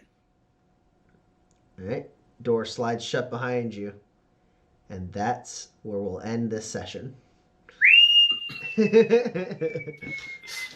Oh, some people are gonna get so murdered. So murdered. Oh my god. Nah, it's gonna be fine. We're gonna plan a coup. I tried. I know. It was very cute. No, All right. So now is the point where we move into any sort of Q&A. It doesn't look like anything was submitted through the Discord. So those of you in the chat, if you have anything you want to shoot to us question-wise about either the game, the campaign, Manifest in general, whatever you want, drop it in the chat over there. To give you a minute to type up if any of you want. Do we have any more advancement triggers? A predator was evaded when I did not get shot by Yes. Roadkin. Yeah. You conceded. I don't think any traps were used successfully there. I mean, she got a no. lot of what she wanted out of it. She got you out of there. Oh, Yeah. You were take led it. to a place and then you were basically exiled. So that is all of mine. Okay. I repaired a piece of gear. Yes, you did. I think so. Here's the thing: you help someone solve a problem using your wits does not say someone else. I solved a problem for me using my wits. No. It is someone else. You might want to. We should look at that then, though, because it does not say someone else. And do you have any others? No, I got all of mine. Okay. And I can't think of a legitimate time when I would have triggered that one. Pax, you got anything? Sure. So someone was threatened with violence. Oh, for sure. Last times. An open fight was avoided through underhanded means. I think that them pulling Kinsey away to murder him Yeah, for is sure. maybe one. Yeah. Nice. I took at least 3 things I wanted but didn't deserve. Yeah, you already got that trigger before. Yeah, I know. I just really like saying it. And then I put myself in harm's way for no reason than to protect others. Jump off a cliff to save. I did jump off a That cliff. did happen. I also let Kira go. Yeah. For sure. I mean, sort of let Kira go. Right. I mostly let Kira You go. facilitated the beginning of her rescue. Yeah, for sure. All right. We do have one question in the chat, which is, All right. can you double cross a challenge concession? So I assume what you mean is like, can you go back on your word? And the thing is, it's not about your character's word. It's like when basically the way challenge works is challenge is rolled. Whoever wins possibly gets some bonuses to quick draw depending on how many successes they rolled over their opponent. But the first person to get a choice is the person who loses that challenge. The person who loses that challenge has to decide whether or not they want to continue forward into a showdown or if they want to concede right there. If they concede, the thing they guarantee themselves is that in that like moment, that scene, that person who has challenged them will not do harm to them. At least like direct harm. They might like strip them of all their stuff and throw them out in the Badlands naked. They're guaranteed to not receive physical harm. Yeah. But then what happens is we kind of break out a character for a minute there, and we discuss basically like, okay, what is the thing that this person gets for not attacking you? They choose not to attack you, but instead they get something else, and you have to go along with it. And then it becomes kind of a discussion between the GM and the player, where like they try to find like what is the appropriate narrative thing to happen there, and then you jump back into the game. So what we did there with Kinsey was I was like, you know, I wasn't just gonna be like, you must leave and never come back, because that's not interesting. Run away, Simba, and never return. Because that's not interesting to me as the GM to be like, yeah, you know, all of this, don't be involved in any of it forever.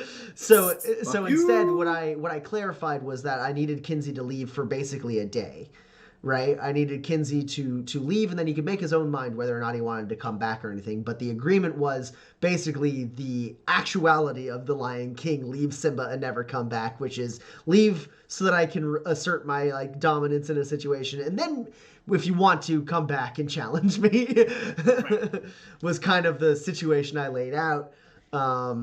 Because it felt like the most appropriate narratively. It gave her what she wanted, but it allowed the narrative to keep moving forward.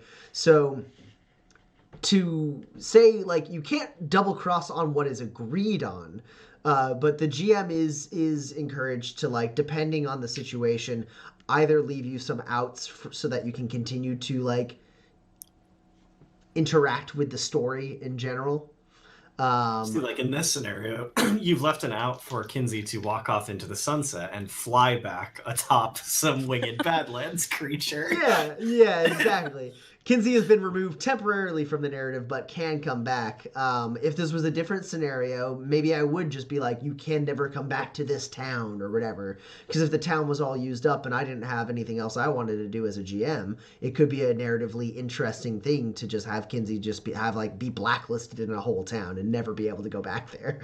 But it has to be agreed upon. Also, the GM gets final say if the player and the GM are still having trouble on some of the finer details, but it's supposed to be a collaborative thing. Challenge concessions are intended to be a joint thing between at least the GM and the person involved in the challenge, and also with input from the table if everyone's having some trouble. We've played a few play tests, and there's been times where I've been like, I don't know, does anyone have an idea? And we try to figure out what is like the best way to like handle the concession. It's supposed to be a narratively interesting thing that is interesting to everyone involved, while still avoiding ultimately the shooting and dying part of a showdown.